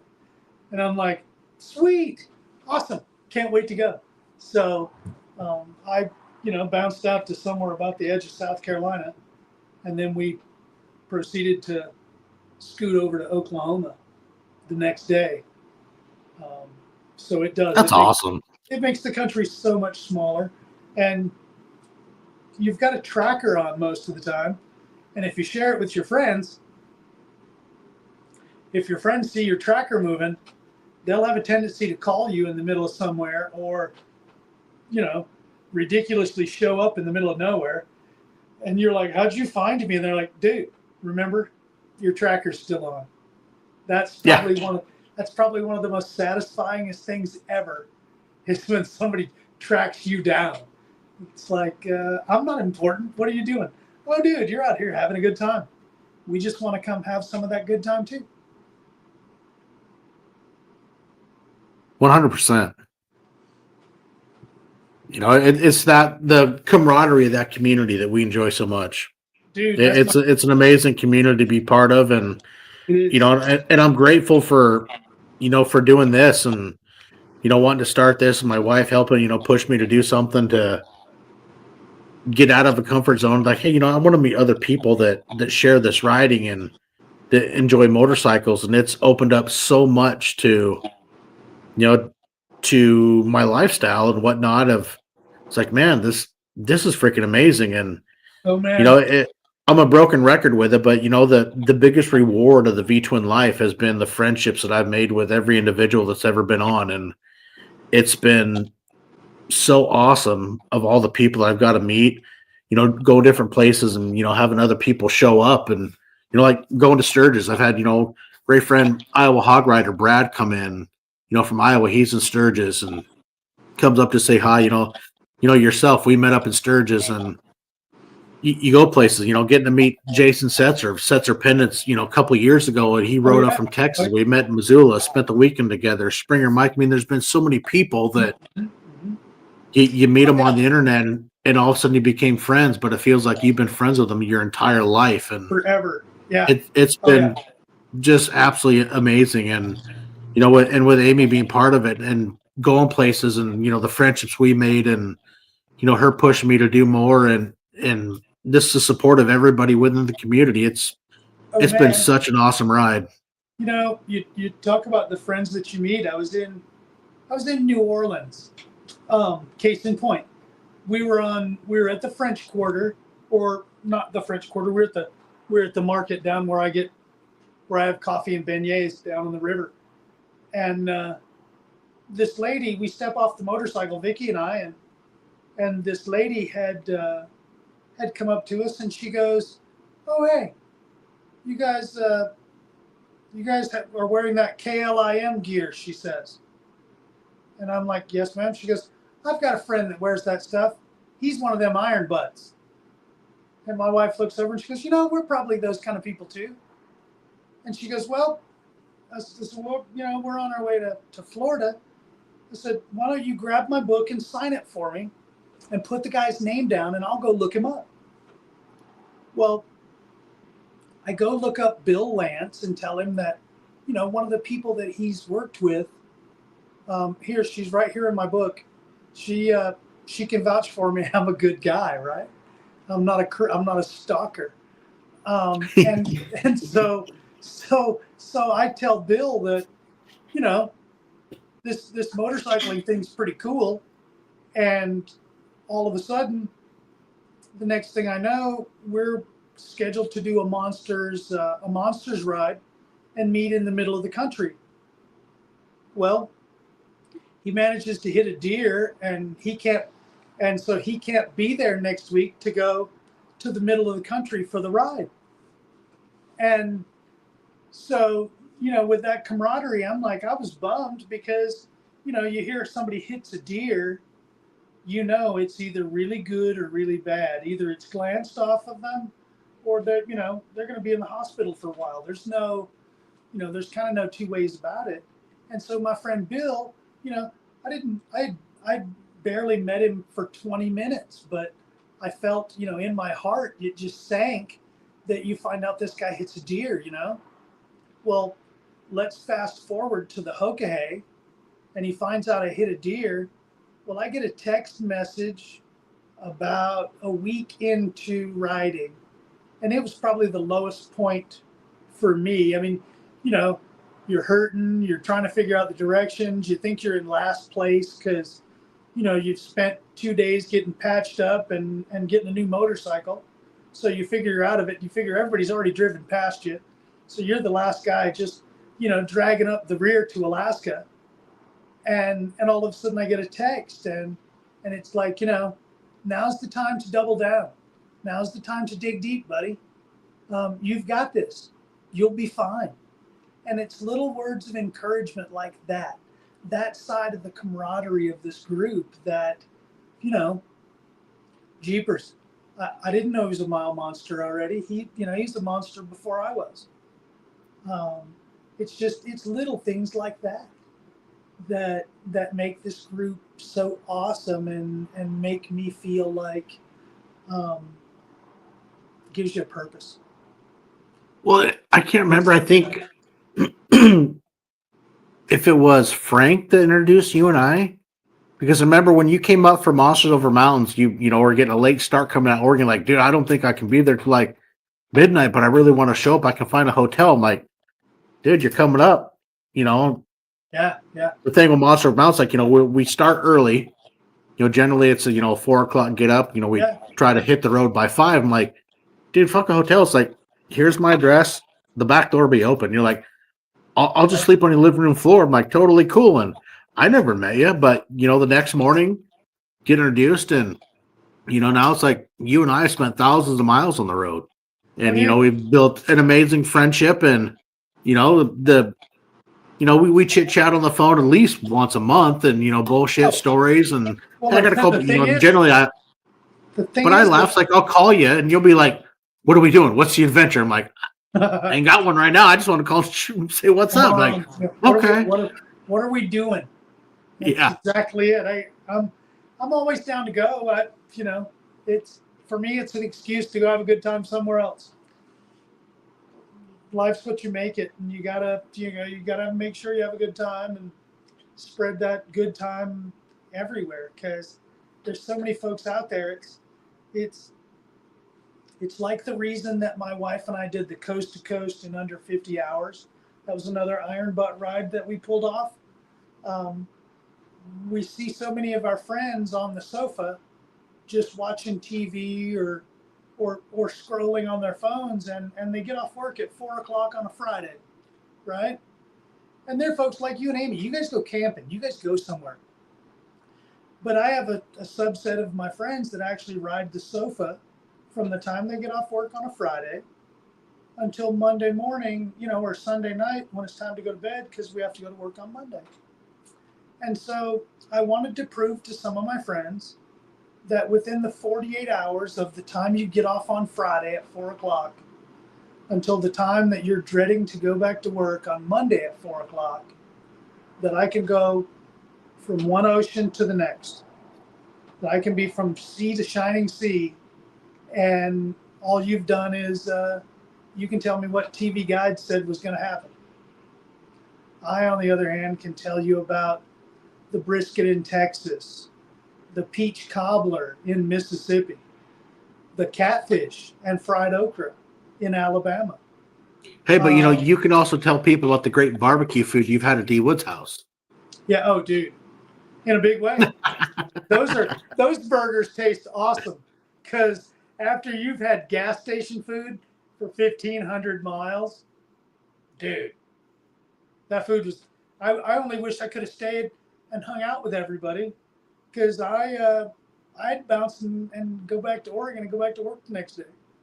And that's the fun part about a lot of people roll in on Friday because doing the Monster of Mountain, we start Saturday morning, and Amy and I enjoy entertaining and whatnot. So the fun part is like we'll get everybody together, we'll get a little fire going in the fire pit in the backyard and have some good food. And I love to I got 2 different smokers, and when you can slow smoke cook some burgers and just let them slow cook for like 3 hours, Oh buddy, they're delicious. But and then it's also that time the camaraderie, the relationships build, the friendships, and oh man, do you think that's just the best part of it? Speaking of friendships, Shell Federson. Oh, dude, I love Shell. Shell's like my big sister. Straight? Are you kidding? I just want her to have me under her wing. She's as good as they come. Absolutely good as they come. You want to talk Shell though? Between you and Shell were the ones that really inspired me, that opened my eyes to auxiliary lighting, because we did the first Monsters Over Mountains. I mean, I Custom Dynamics just redid my bike. I mean, they make great lighting. Do not get me wrong whatsoever. Okay. I mean, I had the Pro Beam fog lights, the Pro Beam headlight, and they are bright compared to the stock headlights that I ran forever in the roadglide.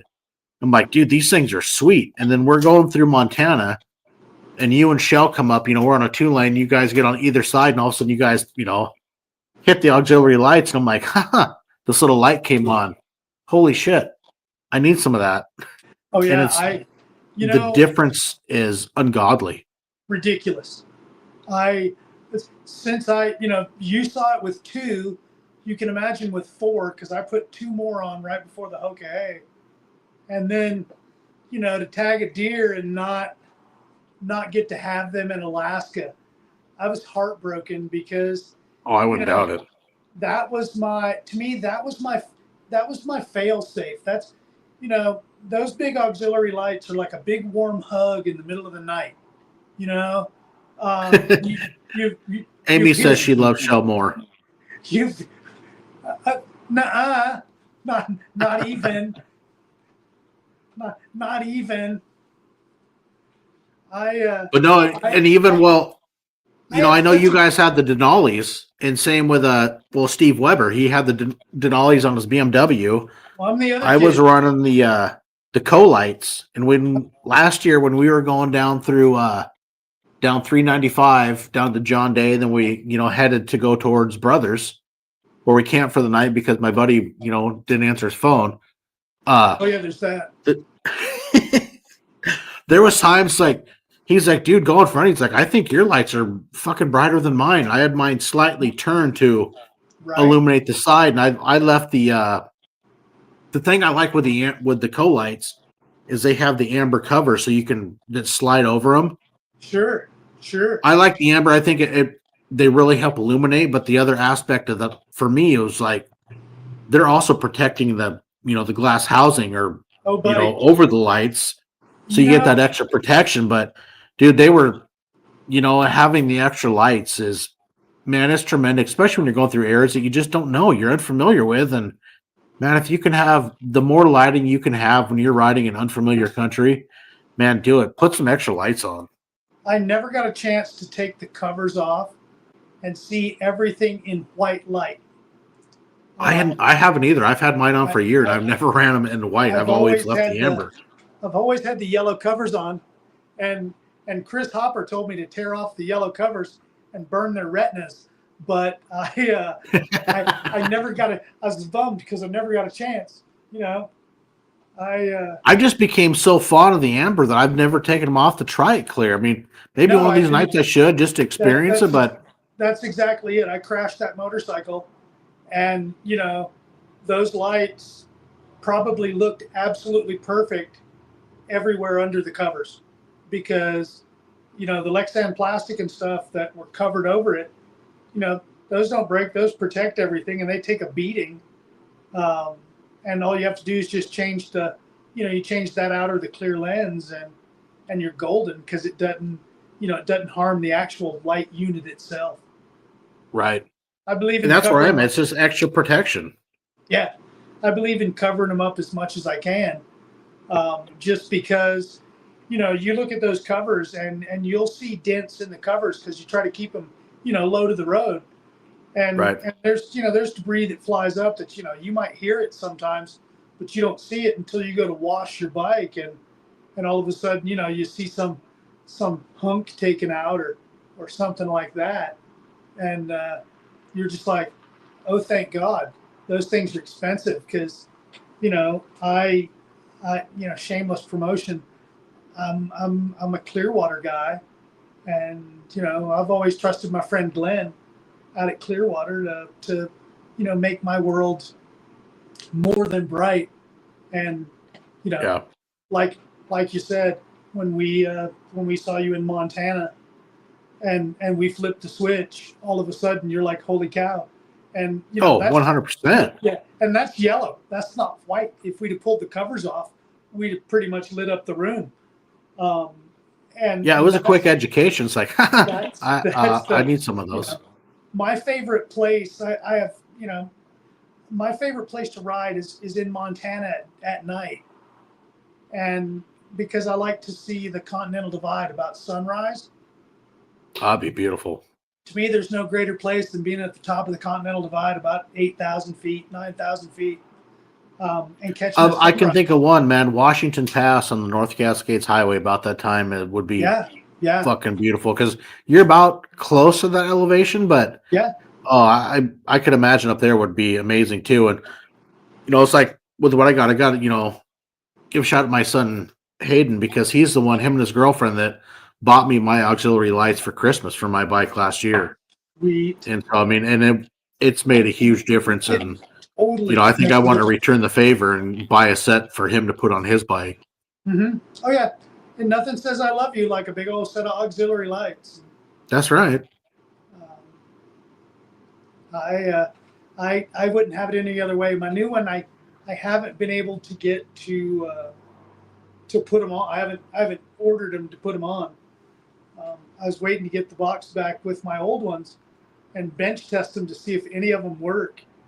And I'll put those on the new one. If not, I've got to go down and bite the bullet and start all over again.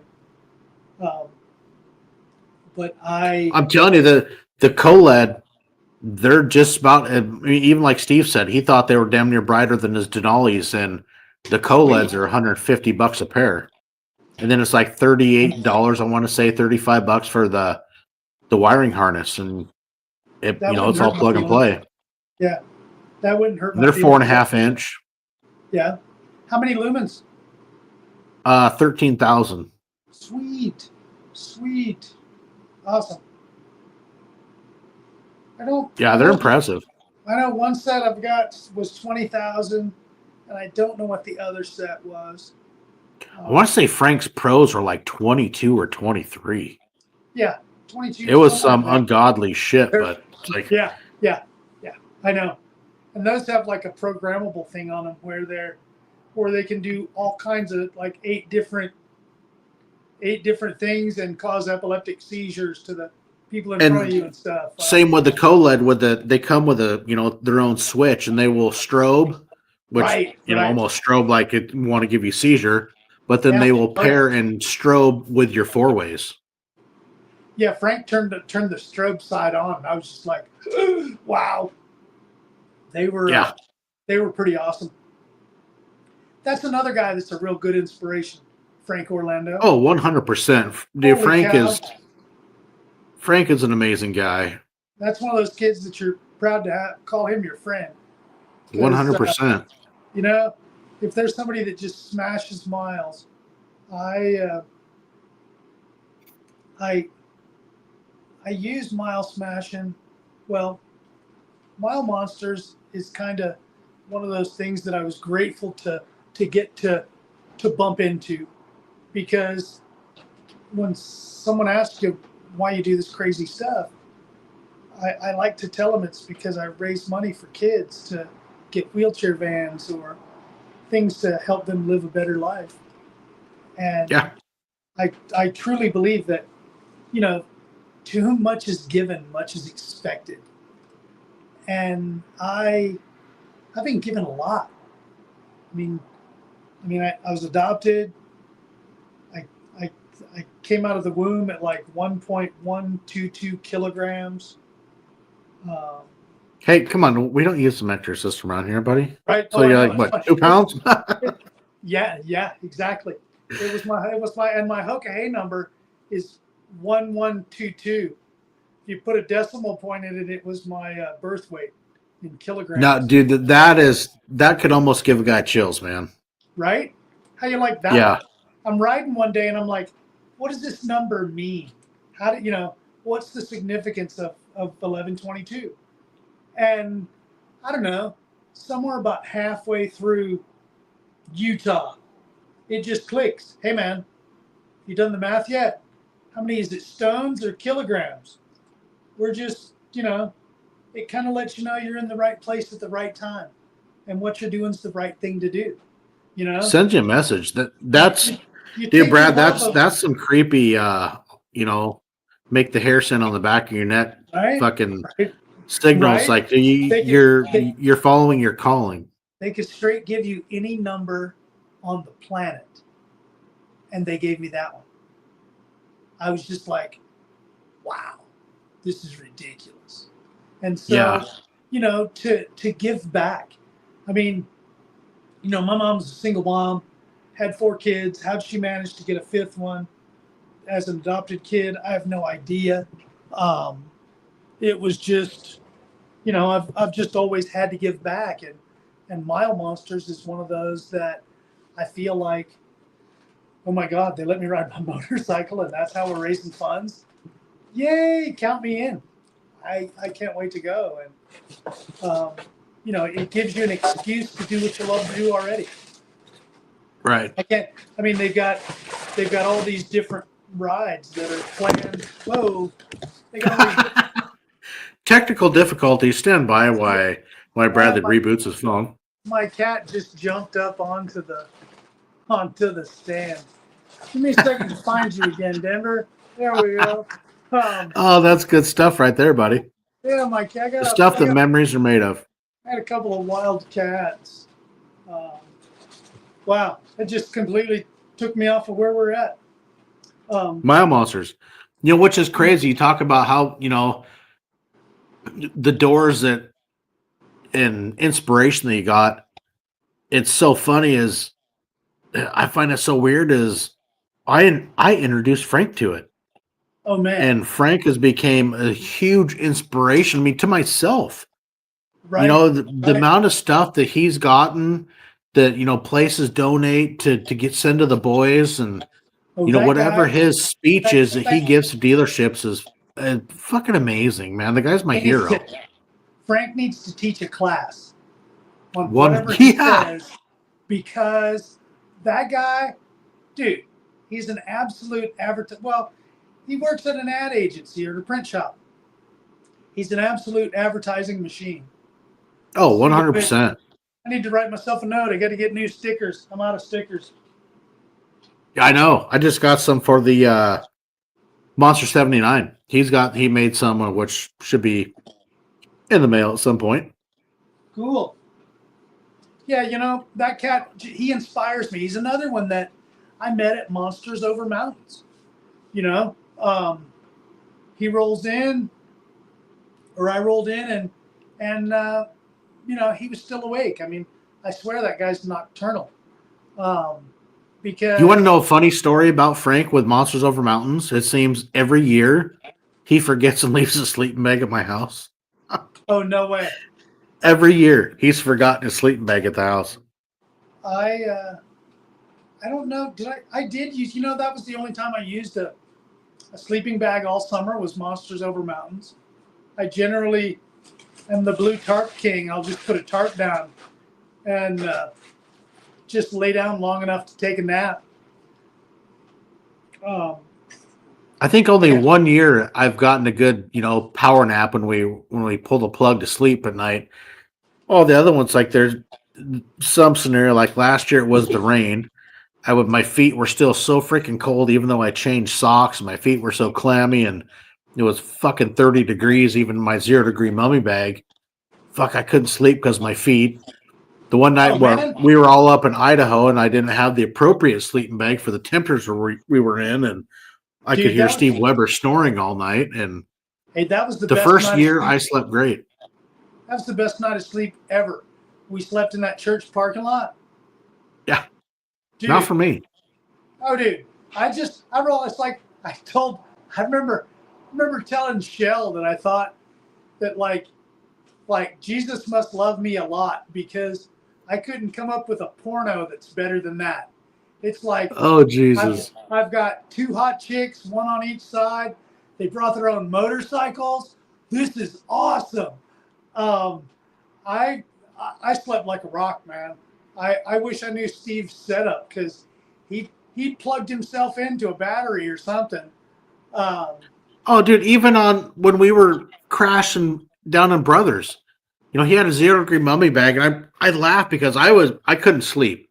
The plan was to get up at like 3:45 ish, and right, and go my to the son had beach. borrowed my air mattress the weekend before for a friend's wedding, and we set up camp at like midnight. Maurice put up a hammock in the little covered area that we were sleeping. Steve was in the next little pavilion over, sleeping on top of the picnic table. I was on top of the picnic table, but my mattress had got a hole in it the previous weekend. And I'd rolled over about 1 o'clock and I slid right off the table. I slammed into Maurice, who was in his hammock sleeping. Oh I scared no! the fuck out of him as I'm laying on the ground. I'm like, shit, what the fuck? I'm like, sorry, dude, I fucking fell off the table. Oh Mattress ain't no! holding there. And dude, I couldn't fucking sleep. And I'd finally got up and my bike was literally packed. And I woke those guys up like, hey, Maurice, get up. We're going to fucking go. I want some coffee. I just want to get somewhere warm. And You Steve's know, got his whole bag zipped up. The only thing, like his mouth and nose are exposed to the air, and he's sound asleep. oh yeah. Like, how the Hey, fuck do you that's sleep like that? that's no joke. Where you guys spent the night? It's a special kind of cold. The jet stream Oh, drops right there, and yeah, just it was like 30 fucking 1 degrees when we oh woke yeah. up. Well, when they Oh woke up, I don't think I slept more than 45 minutes. And we got to Ben. Normally, hey, Dutch Brothers usually has great coffee, but that morning we all went there and I, got a fucking Americano and we got down the highway and I took like 3 drinks. That was the worst coffee I ever had in my life. It's like I tossed that off the side of the highway. I'm like, feel fuck. feel I better don't know what licking happened, toes than but that cup of coffee. oh, that was my worst experience ever with Dutch Brothers. And hey, usually they're great, but that one to Ben that morning wasn't so fucking good at all. But I mean, it's one of those things. You get done. It's like we said. You look back, you just laugh. It's like, that sucked. This sucked. That sucked. But Yeah. you know what? We made it with. The challenging part was the rain and the weather, because that took so much time out of it that first morning. And Yeah. even Maurice and I, we stopped at exit 57 on I-5, which is the GC's truck stop which is like 40 miles north of Longview. I And we're know where looking at the that's at. mileage, like. It's like, fuck, dude, we're not going to have the mileage. Like, we need like 20 more miles or 30 or some shit. So we'd fueled up there, ran back down to Longview, flipped a U-turn on the on-ramp and went back up. We quickly pulled into Shelton, got like 4 gallons of gas, just a quick little fuel and go, like a NASCAR pit stop, literally. Sure. And we made it with 13 minutes to spare. Oh my God. And got, like 1,510 miles and 35 hours, 47 minutes or some shit like that. I mean, it came down. It was fucking close, but that's awesome. part of the challenge. You never know what Mother Nature's going to throw at you. You never know how things are going to go, but and that's also the added challenge is, the Monsters Over Mountains, I like to kind of follow the same, format as the Hoka Hey. I want as much time off the main interstates. I want to travel back highways. We're going to see some cool shit. We're going to show people from that, like last year, you got Shell come up. We got Wrong Way. Oh God, I can't remember his name. Came out from Oregon. There was people coming from out of the area that, they don't even live in the Northwest, and that's part of that's part of the fun part is like you take the route and you throw some hidden gems that isn't part of the Northwest, or that is part of the Northwest, but people from out of the area are never going to see them unless they want to slow down and go see shit. Right, and it's been amazing. Shells came back a few times. Of course, she didn't ride it this last year when she came down because she foobarred her back on the Alcan Highway.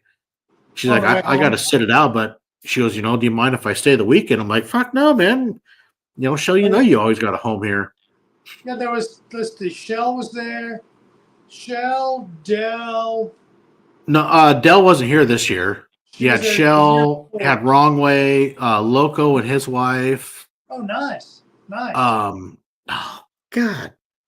The guy came out from Oregon, Scott something from Oregon. He was friends with Brad Columbus from Crash Inc. and kind of found me on social media. And hey, I got to give a shout out to that guy because he brought up a bottle of Whistling Pig 100% rye whiskey. It was the 9-year-old bottle. I bet that was Dude, that stuff. I've never been one who was a big fan of rye whiskey. Haven't had a lot of it. But dude, this stuff was so ungodly smooth. It was almost scary. It's like, holy fuck. He's like, we're going to toast this when we finish. I'm like, hey, cool. Sounds good. He, of course, that Saturday when we ran in the rain for hours, 7+ hours. He's like, dude, I didn't come prepared for this, man. I'm heading home. He's like, enjoy that bottle. I hope there's no hard feelings. I'm like, dude, hey, there's, no hard feelings whatsoever. But we got back, me, Steve, and Maurice, when we toasted that bottle, it's like, holy fuck, this stuff is smooth. How many started? 9 started, 3 finished. Wow. Congratulations. And, speaking of Steve, it's like, the camaraderie with the people that you meet. It's like, the fall Monsters Over Mountains. Steve was the last guy to get gas.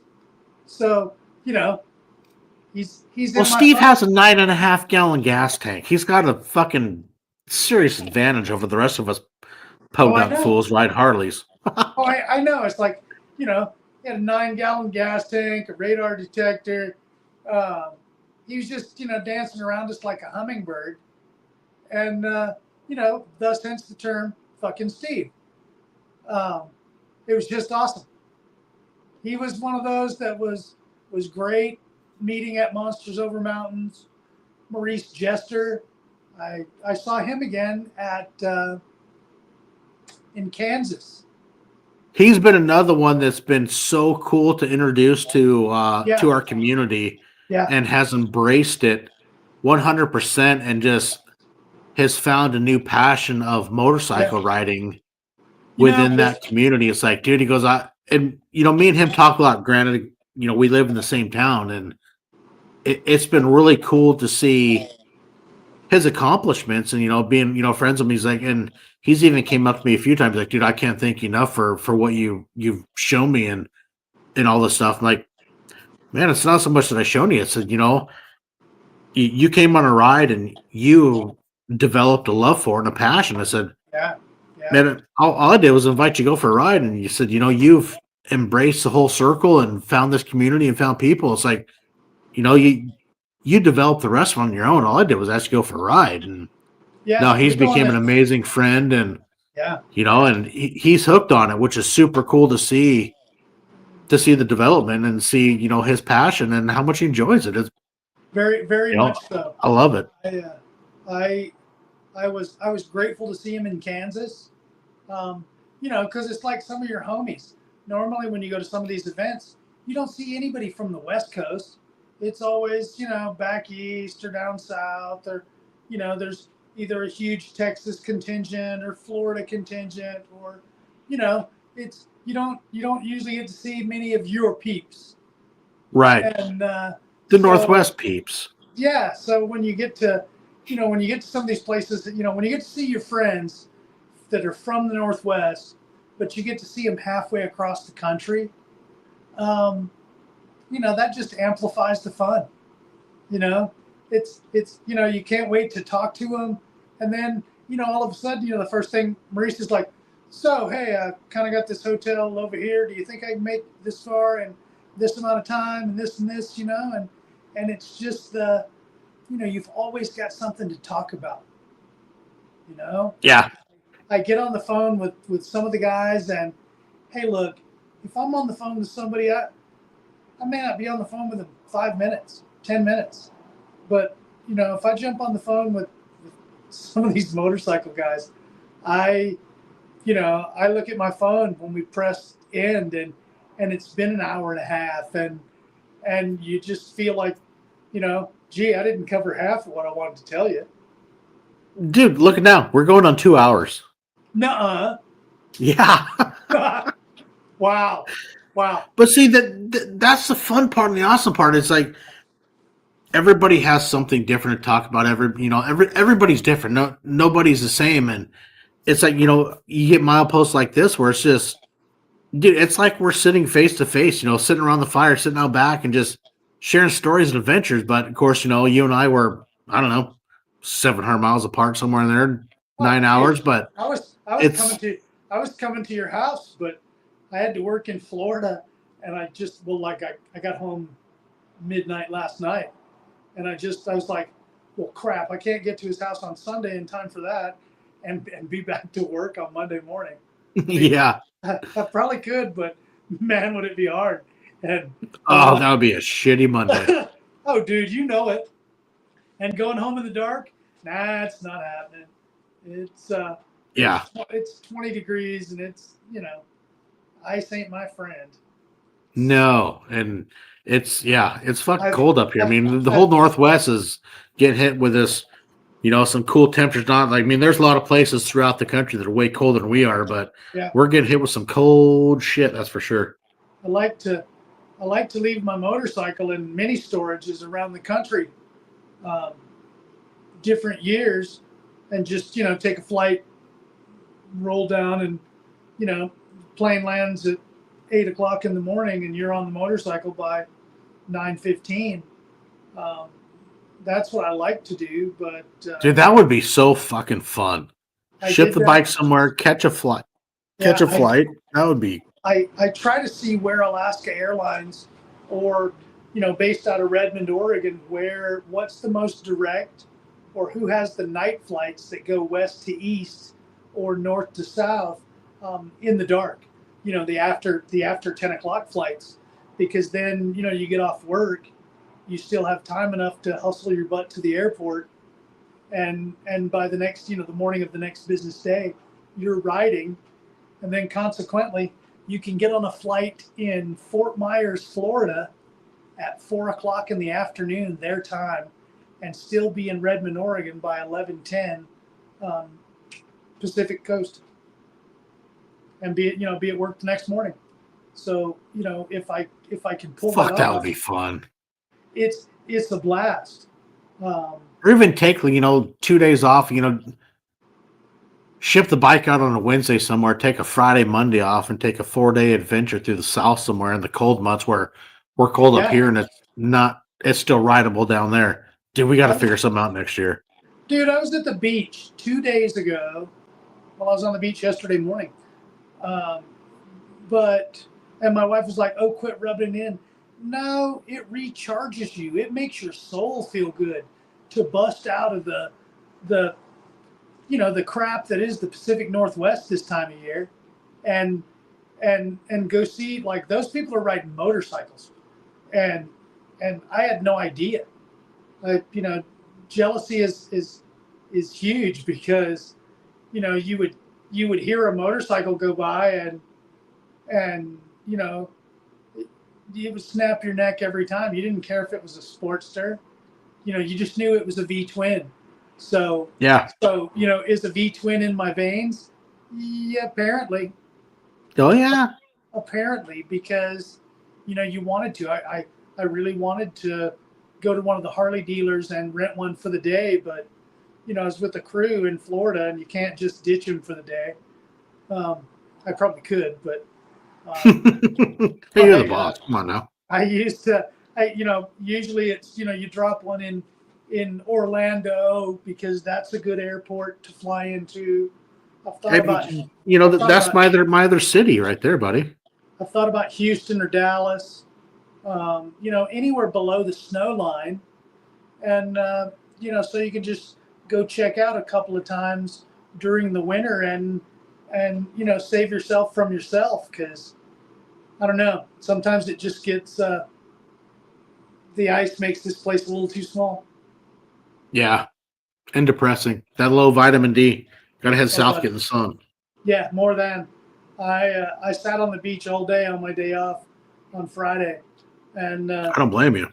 Just it got to 60 degrees, and when you're dealing with 20 all the time, 60 is crap. 60 is fucking shorts and a t-shirt. Dude, if you're in Alaska or in the Pacific Northwest, if it's 60 and sunny, we barbecue and call that summer. God, barbecue when it's 30. Right? I've done it in the snow.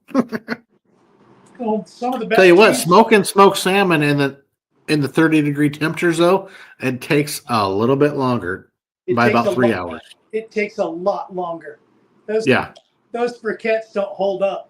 You can plan your finish time. Yeah, September you can get your time frame down, and you want to do it in December when it's snowing, you can triple that time. Not happening. Yeah, right. But it's still fun. Oh, buddy, nothing beats cheeseburgers in 6 feet of snow. You can. That's right. Well, I haven't done 6. I've done it in 2 feet of snow, but not 6. So now, cheeseburgers. Yeah. Cheeseburgers around a bonfire. You don't beat that either. That's that's the reason I'd like to come hang out with you guys a little earlier next time, rather than man, always welcome, brother. Sliding in late and leaving early. We will definitely arrange some things for this year. Yeah. I see you guys camping all the time, and I'll be stalking you, and just gonna pull. Dude, we've been having so much fun camping. I think we've had the camper now 14 months and been out 25 weekends in 14 months. Perfect. That's what it's all about. I mean, there's been a few of them that we haven't put in the book because it was, different circumstances of style of camping and places we went. But no, we've been having so much fun with that trailer. And now that we upgraded the truck, since the trailer destroyed the last pickup, transmission didn't quite hold up. Oh no! But now that got that 2500 heavy duty, she pulls it beautifully. Sweet. Yeah, I recommend everybody get out. If you don't get out, if you don't get out and see stuff, hey, look, home's gonna stay the same. I was gone, 8-9 days. Well, let's take the hook of hay for instance. I left the last week of July, and I got home the first day of September. Yeah. That's a good stretch. And I can tell you that within all that time, I turned the doorknob on my house when I got home. Everything was the same. So I guess my point is, no matter what you do at home, home's always going to stay the same. Get out, go enjoy yourself. A lot of people stay home far too much. Yeah. I say get out and go as far as your checkbook will support. Just, get out and explore. Yeah. You don't got to go far. You can always gain, the money back but you can't necessarily. Who's to say how long you're going to have your health? Well, and with Amy and I, like camping, some of our favorite camping spots are only an hour and a half. They're less than 2 hours away from our home. I mean, we're not Right, far, but we're right. far enough. We're getting away. We're out on the coast. There's some great spots we love on the coast, or we head Oh down the man, canal, and you don't got to venture far to just get away. The old not fashioned even, saying, get away and unplug, as they say these days. not even. I practiced sleeping for the Hokahay on a blue tarp. I practiced setting up a tent, that kind of thing, and all of my tent practice was in my backyard because truth is, out on the road, I don't usually set up a tent. I I kind of go try to find an awning or something to just roll out a tarp, as long as there's no standing water anywhere. Uh, I try to find an awning or something to dive under to stay out of the rain if it's raining. Otherwise, I just like to lay there and look at the stars. And I found out that's a new that's a new thing for my wild ass cover. Is Oh yeah, as Dylan okay. says, I try to get away, but she usually tries to come with. Right? That's Oh, that's the worst part is when I go to leave. I always tell my wife I'm thinking about going, and figure she's just going to say, "Oh, good luck, get out," like always. But when it comes to the motorcycle, she's usually already got her bag packed and it's loaded on the bike, and she's waiting right there to go long before I get out to the motorcycle. So there's never a chance of leaving her home. hey, but you know what? It's something that both of you guys enjoy together. So I mean, that's a Totally. win-win. You know, that's another thing that you see at these a lot of these dealerships is um, some guys, their wives don't travel with them, and they see that your wife just jumps on and she's always smiling and having a good time, and um, they just only wish that their wife would want to do the same thing, and I'm so blessed because um, sometimes, well, I say sometimes, most all of the time, she's the one that keeps me on the straight and narrow, and you know, there are days I don't want to go ride, and she's like, "Hey, we're out here. Let's get after it. Where are we gonna go today?" And since I'm the tour guide, I make sure it's always somewhere fun and somewhere interesting. And fortunately, the fine folks at Mile Monsters have saved me the grief because I try to read either some of their stuff or the 50 rides over at Frank Orlando got me in on the 50 rides One Nation, and Oh yeah, there's a lot of them. that little coin search.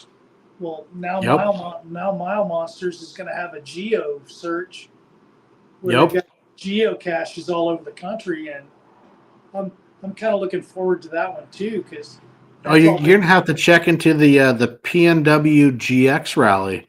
It's a self-guided fucking rally tour of finding locations. all about coordinates and stuff like that. Mm-hmm. I dig that stuff. When you add a scavenger hunt to long distance riding, like some of those rallies do. Um, that's when my wife gets excited. She can't wait to go do the 1,000 milers every March in Florida with the Iron Butt Association because it's a different theme every year, and so you're either chasing down shark statues or different, whatever the theme is, they've got different checkpoints. Um, and at the end of the day, you've not only done all these checkpoints, but you've managed to pull 1,000 miles in 24 hours. And for Vicky, it just, like she said, it just doesn't seem like we've been on the bike all day, but it just doesn't, you're always looking forward to something. You're looking to see something. So, you try to make each and every adventure exactly like that, as you're going to go see something. Yeah.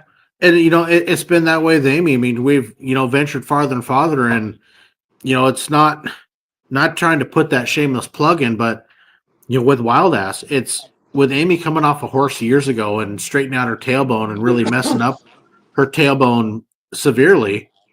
Mhm. With her riding on a Wild Ass has been able to let us go farther. And I mean, she did, a couple 600, almost 700-mile days going back and coming home from Sturgis, whether heading there or home. And with the help of Wild Ass, it's made an amazing difference. We've gone farther, and we've had some amazing times together on the bike, and it's a lot of fun.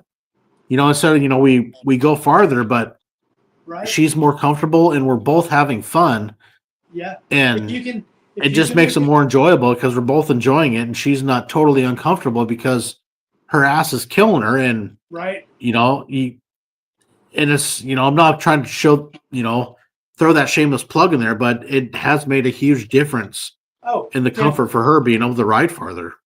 Happy wife, happy life. I mean, I we're not doing no iron butts. I mean, she doesn't, that's not her thing, and hey, that's totally right. fine. But No. you know what? We seriously pushed the mileage where for her, a 200-mile day used to be cool. We're done. We're done. Where she's Right. pushed Right. like six. Oh God, one day I want to say we did like 687 miles, Wow. and she's like, cool. I mean, granted, she was ready to be done. We got to the hotel. She's like, cool. And I'm glad we're here. I'm like, hey, you know what? It has been a lot of fun, and we'll take a little more, breaks just to kind of get off, stretch the legs, let the ass get some feeling and do all that stuff. But no, with Wild Ass, it's made an amazing difference for us, being able to go a little farther and just enjoy the ride and see, like we all talk about, see America. Get You off the know, interstates and just travel and have fun and see some cool places. When you want to stop, stop. You see it something abs- cool, cool. Let's it have a ab- photo moment. it absolutely helps a lot. I can't say enough about Craig Johnson. He too has become a friend. I saw them. They do something interesting. I had dinner with them and one of the guys from Nelson Rig. They were in Redmond, Oregon, at a BMW rally, Oh yeah, the BMW. It's there every year. They'll be down there this year in July. and they do this thing at dinner. They invited me to dinner, and at dinner every night they would talk about something positive that happened during the day. And I thought that was so cool because you went around the room and everybody just gave a what was the coolest thing that happened to you today, or what was the most positive thing, you know, and they just they live life on a positive note, and that to me is a good thing. And their products work good too. That shameless plug, absolutely. Oh yeah. For us, Vicky has a tailbone issue as well, and we went with Legend suspension, and because we were riding out east, and when you go back east, they're not known for their bridges lining up with the asphalt. It appears that about the time you get to a bridge, it's like a huge bump all the time, and some of those are butt crushers, I guess. And so Spine rattlers. yeah, my wife was like, "Look, I'm not having that anymore." And it wasn't something that we noticed out west as much as we noticed that, the roads were a lot more rutted, and you'd see it on the bridge approaches a lot more in the eastern states. Um, and so as soon as we got home, I I had talked to Kenny Andrews about suspension, and he said, it's a game changer that, once you try it, it'll probably stick with you. Anything's better than stock. And that was another thing that, once I tried it, I'm on stock suspension now because I haven't had a chance to go make those upgrades. And it's like the auxiliary lighting. Once you get used to something like that, stock sucks. I I hate to Yeah. I hate to beat that particular brand down, but stock, they could do a little better, I think, based on the retail price. But that's a whole nother Oh conversation. yeah. we're here to talk about the fun. 100%, man. We're here to talk about the fun part of riding. Exactly. And So, hey, I guess if you look at it like girls do about getting to go shopping, I should be happy because I get to go shopping all over again. there you go, man. I wore that was one thing about the Legend suspension is with them they have a lifetime warranty. So if you have a tendency to ride and beat them up, you send them back and they replace them, rebuild them. I'm not sure what they do, but they show back up in a couple of days in a FedEx box, no matter where I've been across the country, because I've had to have them rebuilt a couple of times. It seems I-10's the 10 beats the crap out of them apparently, because I never make it back from Florida unscathed. I usually get to about Arizona and wake up and see a drip somewhere or something, or take a picture and they'll call me back and go, no, that's not right. You might want to take those off and send them in, and we'll send you some new ones. Yeah, they've been more than great standing behind their products, and my wife. That's awesome. My wife just absolutely loves them because it takes the pain away, and if you can have a happy wife on the back of your motorcycle, she'll ride so much further. I think the furthest we've ridden in a day, well, I've got it outlined on the map back here. It's the black line that goes across the country. It starts in San Diego and goes to Seguin, Texas. And that's like 1,325 miles in a 24-hour period. And that's documented. And I think we actually did further than that coming back from the Monster 1K because we had to be home to go to work. And we drug our feet looking at stuff and talking to everybody because they kind of took over the whole town of Lebanon, Kansas. It was just a blast. And you like Maurice and a few of the others, there were people that you got to talk to, and Chris Lou McGeaney was there, and he had brought his wife. So, my wife and his wife were like peas and carrots because, you get to see somebody, all of a sudden you get to, the problems you have on the back of a motorcycle are exactly the same as everybody else's problems. You're not alone. And in this case, misery loves company. And, you can't wait to talk to your friends about, what you've been doing and they know about it, whether it's, how crappy the 40 is and where the potholes all are on the 95. Or, yeah. They're the first ones to be a wealth of information. And whether you're the guy asking somebody that's that wealth of information or that's why I kind of felt so good that, because Maurice had questions for me, all of a sudden I was like, wow, I never have anybody ask me questions. I just, I go out and ride. I never thought that, I'd get to be one of those wealths of information, but hey man, you're one of the cool guys. Much like Solo, I try to inspire everybody around me because, hey, look, I want you to have just as much fun as I'm having. This is like a lifelong dream for me.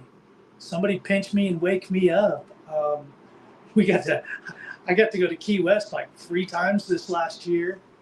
Alaska once. You got to see the country last year. Dude, I put 17,000 miles on a motorcycle in 30 days. That's pretty fucking respectable. That's pretty damn awesome. And it could have been way more, but you want to see your friends, you want to see your family. Yeah, you stop a lot. That balance of life. I take a lot of pictures as much as I like to ride 1,000 miles in a day. I like to take pictures of all of that because, you like you said, you have somebody to say, oh, you didn't get to see anything. There was, why would somebody want to do that?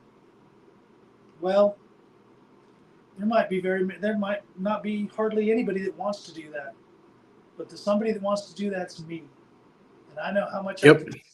I know how much I can see in a day, and I know how much, I don't know, visual stimuli that you get to look at. I mean, you get to see the changes in the planet during the seasons, and you get to have people sign, much like Ken Andrews, you get to have people sign your book. I try to keep a pretty detailed diary that, it was like being on the Hokahay. We went to the Hokahay rendezvous before we even, it was like when you first got to meet everybody. And I rolled in the middle, much like when I got to your house, midnight. Vicky and I travel, but we tend to get somewhere in the dark, or it's usually dark.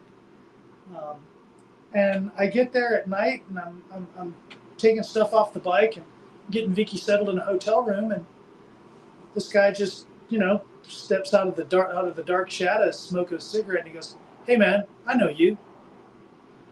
I'm like, "No, you don't. I don't know anybody." You're mistaken. I don't know anybody here. I'm like straight up a new guy.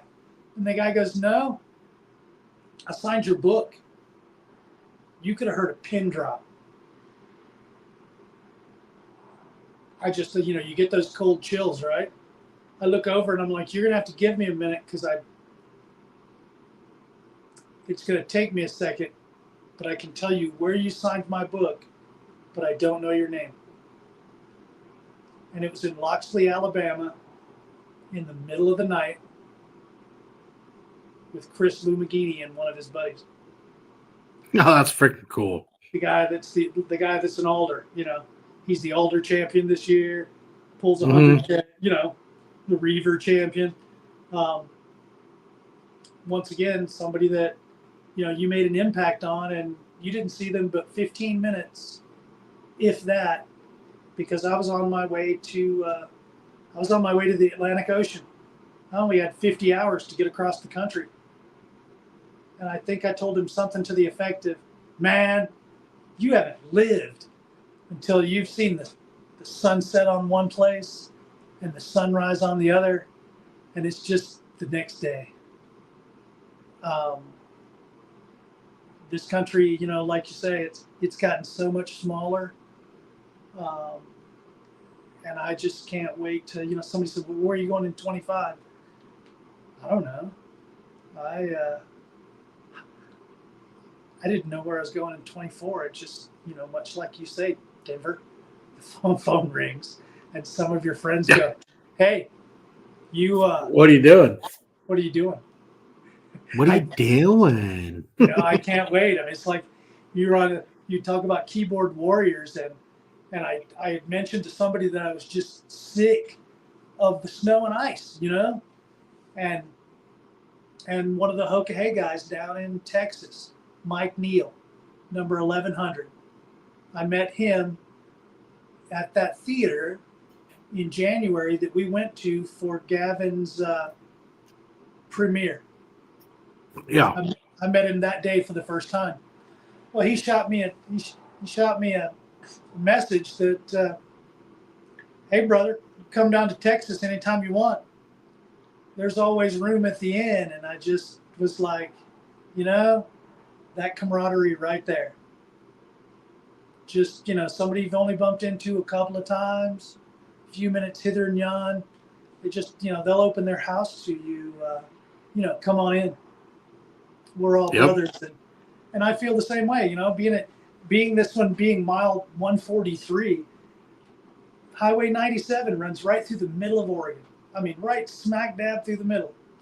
Exit 143, that's my house. About 800 feet off the freeway. My house is always open. You cool cats are always welcome.